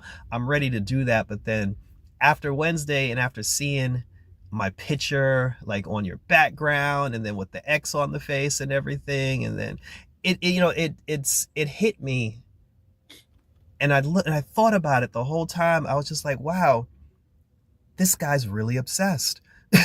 Like this guy's really obsessed, and I'm still gonna beat you. I still want to beat you. My goal is still to beat you and put you out of the tournament. But before, it was like a situation where I was coming for your head and I wanted to take you down.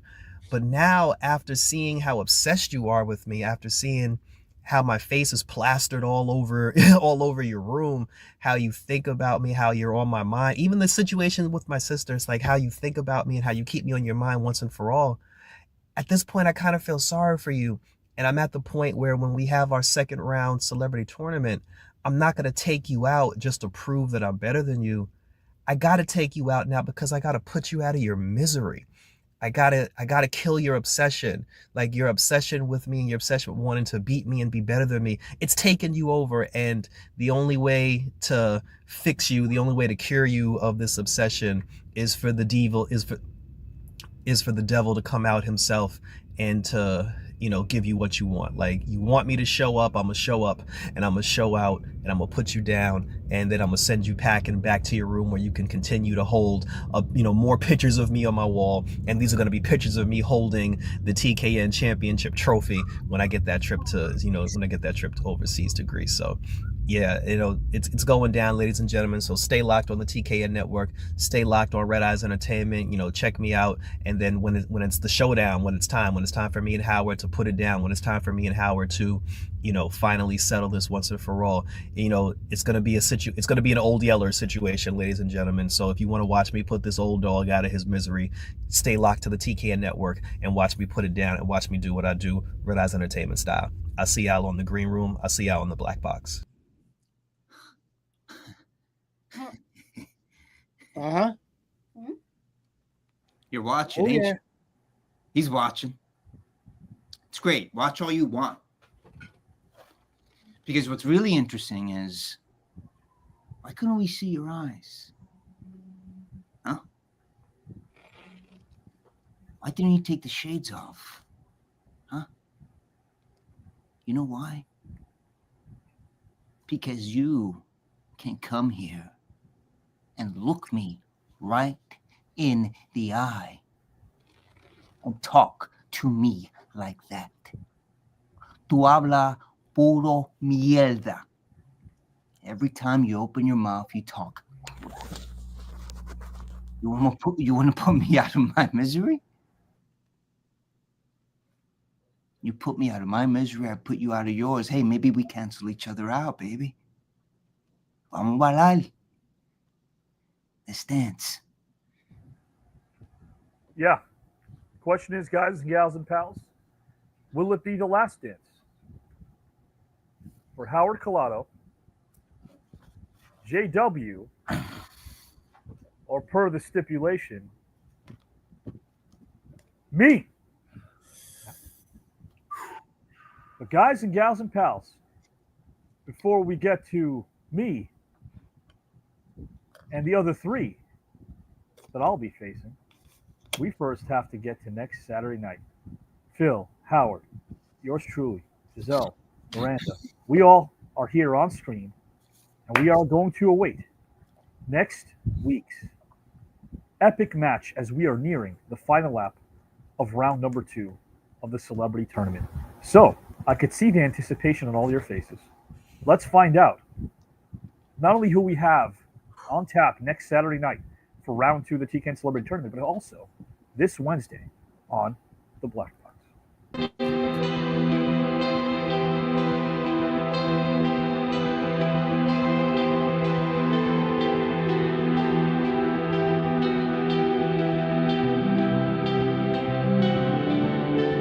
Obsession's going to be talent every time.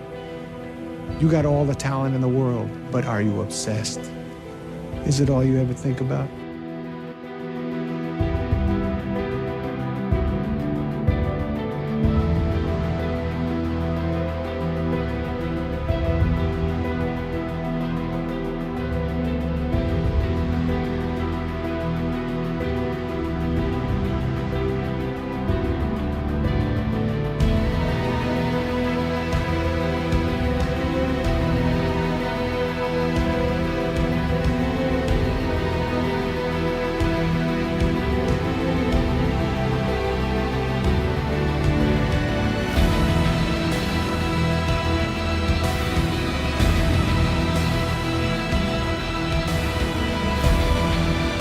But in that moment, I was like, all right, so they said I wasn't ready. What is it that I need to work on to make sure I make the team next year when my name and number are called?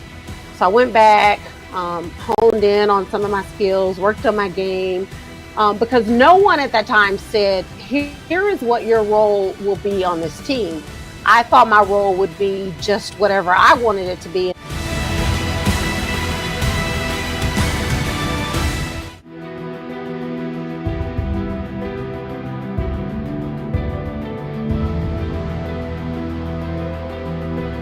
So no matter what we do, no matter what we study, no matter how we do it, and there are many ways to learn today, and there are many ways that people try to learn today, but if they don't get to that ultimate goal, which is to know the things that they've been studying so that they can use them, not only to gain the knowledge, but have the ability to use it in a positive way.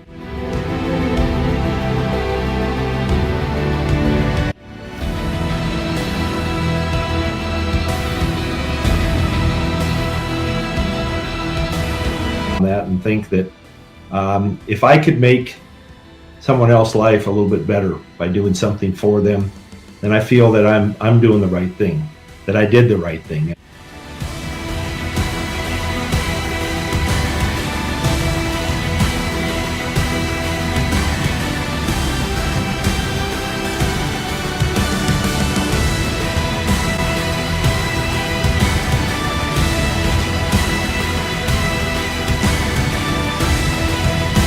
But the problem I used to have after this tremendous duel that he has at the end of, and then finally killing Claudius, and there's bodies all over the stage. The problem for the actor is when he's lying dead, not to breathe heavily, so that the audience can say, he's breathing, he's breathing. The rest is not silence. The rest is noisy. It's a wonderful experience to play to a Chicago audience. The audience reaction is they're very warm, very compassionate. You can't fool Chicago audiences. They know the difference between truth and BS, and so you've got the reality quotient is a real target for me almost. Night after night, moment to moment.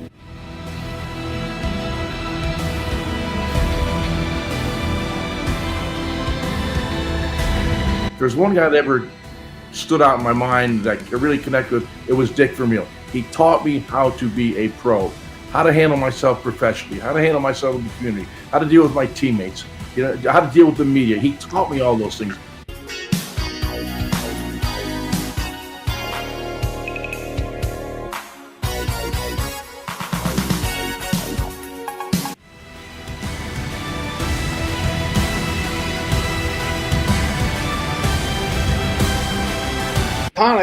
And the music was so perfect for the scene because first they played the scene, they played the music when the couple were in the car having sex for the first time, And so they set it up. They did a little call. Then it becomes a callback to it when she breaks up with him. And he goes, look, you wear a leather jacket. He goes, you wear ripped up jeans. And I thought about it. I wear ripped up jeans. I wear a leather jacket. Go to a lot of concerts. I was like, I can do that without being too much of a stretch. And then I just put my internal pain into the character's voice, and pretty much it was the name and the catchphrase, it all came to me in like 2 minutes.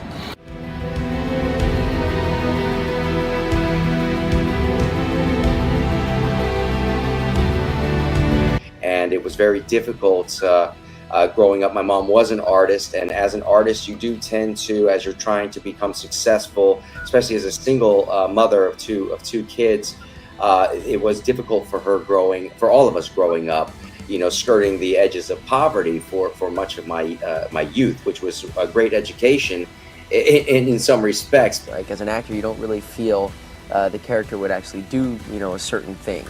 Maybe he wouldn't explode with anger. Maybe he'd keep it inside. And the director wants you to explode with anger, but you want to, play like inner rage and stuff like that. So it's, you sometimes you really have to fight for what you want.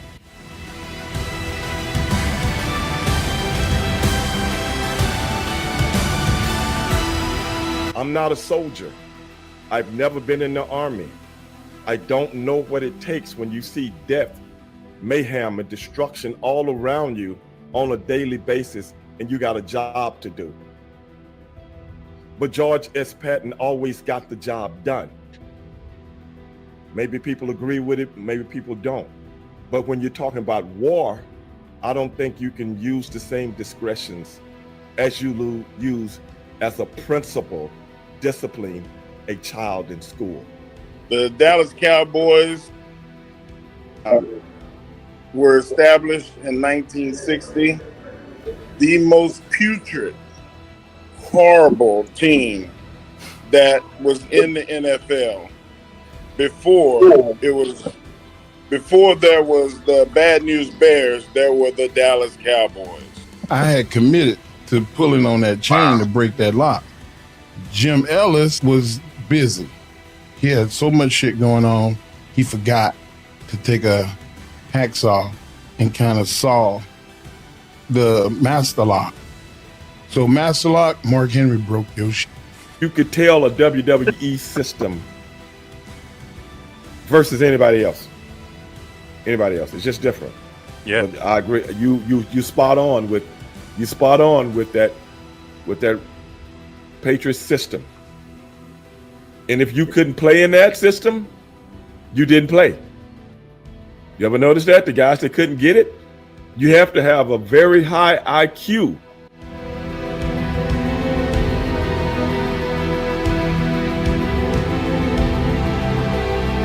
She was a great professional chef. She was a garde. They're the people that look at the plate before it goes out into the restaurant. Sure. And she was the garde of the plaza of the Sheraton Hotel in Washington. Your daughter's name? Oh, Allison. Allison. What if these next images were no scenes from a movie, but they were of your own wild teenager who had gone one little step too far?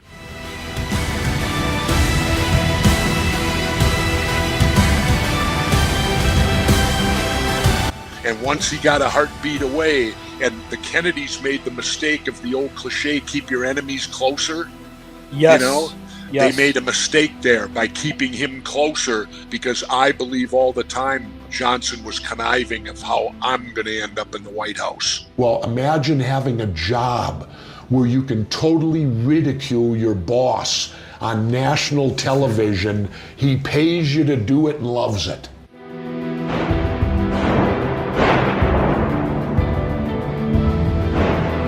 And in that moment, as he pulls back, he pulls the ends of his fingers off. Told by the doctors after that he would not be able to play music again. It's not a long description. It doesn't talk about how sharp the scissors were or how dull they were or how scared they were or anything. It just is a slow shot of all this hair, and then you hear what it is if you didn't know, because you can't conceive of it. It was so powerful. I didn't do anything for 3 days. She's your Mr. Appleton.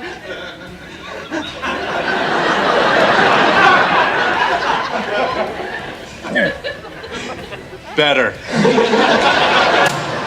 You know, you can't be just halfway doing something with the kids. You have to be totally dedicated to doing it, and you have to love doing it. And that's one of those things where, you know, you just have to love your job, man. And I don't know anybody that don't, that don't like taking care of kids, man. But to me, he was a beast. Bert Cooper. Oh, Bert Cooper. Me and How him. tough was Bert? It was when we fought. I forget what year it was, but it was fight of the year.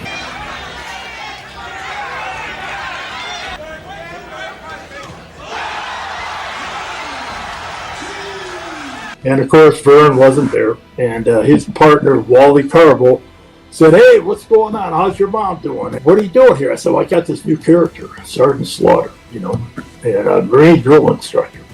Man, tell you me made about it. it." So I tried to tell him about it. And he said, "Well, Bob, they've had the G.I. Joes and they've had this guy and that guy, and it never really worked." I said, "No, this is the villain. I don't want to be the hero. I want to be the villain." Sure. So pretty soon it got to a certain amount, and Vince said, "Well, I'll tell you what, Bret, if they're going to give you that kind of money, I can't stop you. You need to go get it. But why don't we do this? Why don't you tell them that I'm going to match that and see what they say?" So, of course, I didn't hear the next conversation, but I heard through a couple other guys that they actually went above what they were originally going to give him. So Vince was helping Bret. He went from this much money to way up here by just playing cat and mouse with them. Life becomes better when we share knowledge, when we help others to achieve, to be better. The community becomes better, becomes whole. I've been blessed. I'll be the first to tell you. I have a great wife, a great family. They're very supportive of everything I do. And that has allowed me to do so much. To be able to go everywhere and speak to everybody. Young people, I tell you, you're important. You mean something. The young people are tomorrow's doctors, lawyers, politicians. They're our future.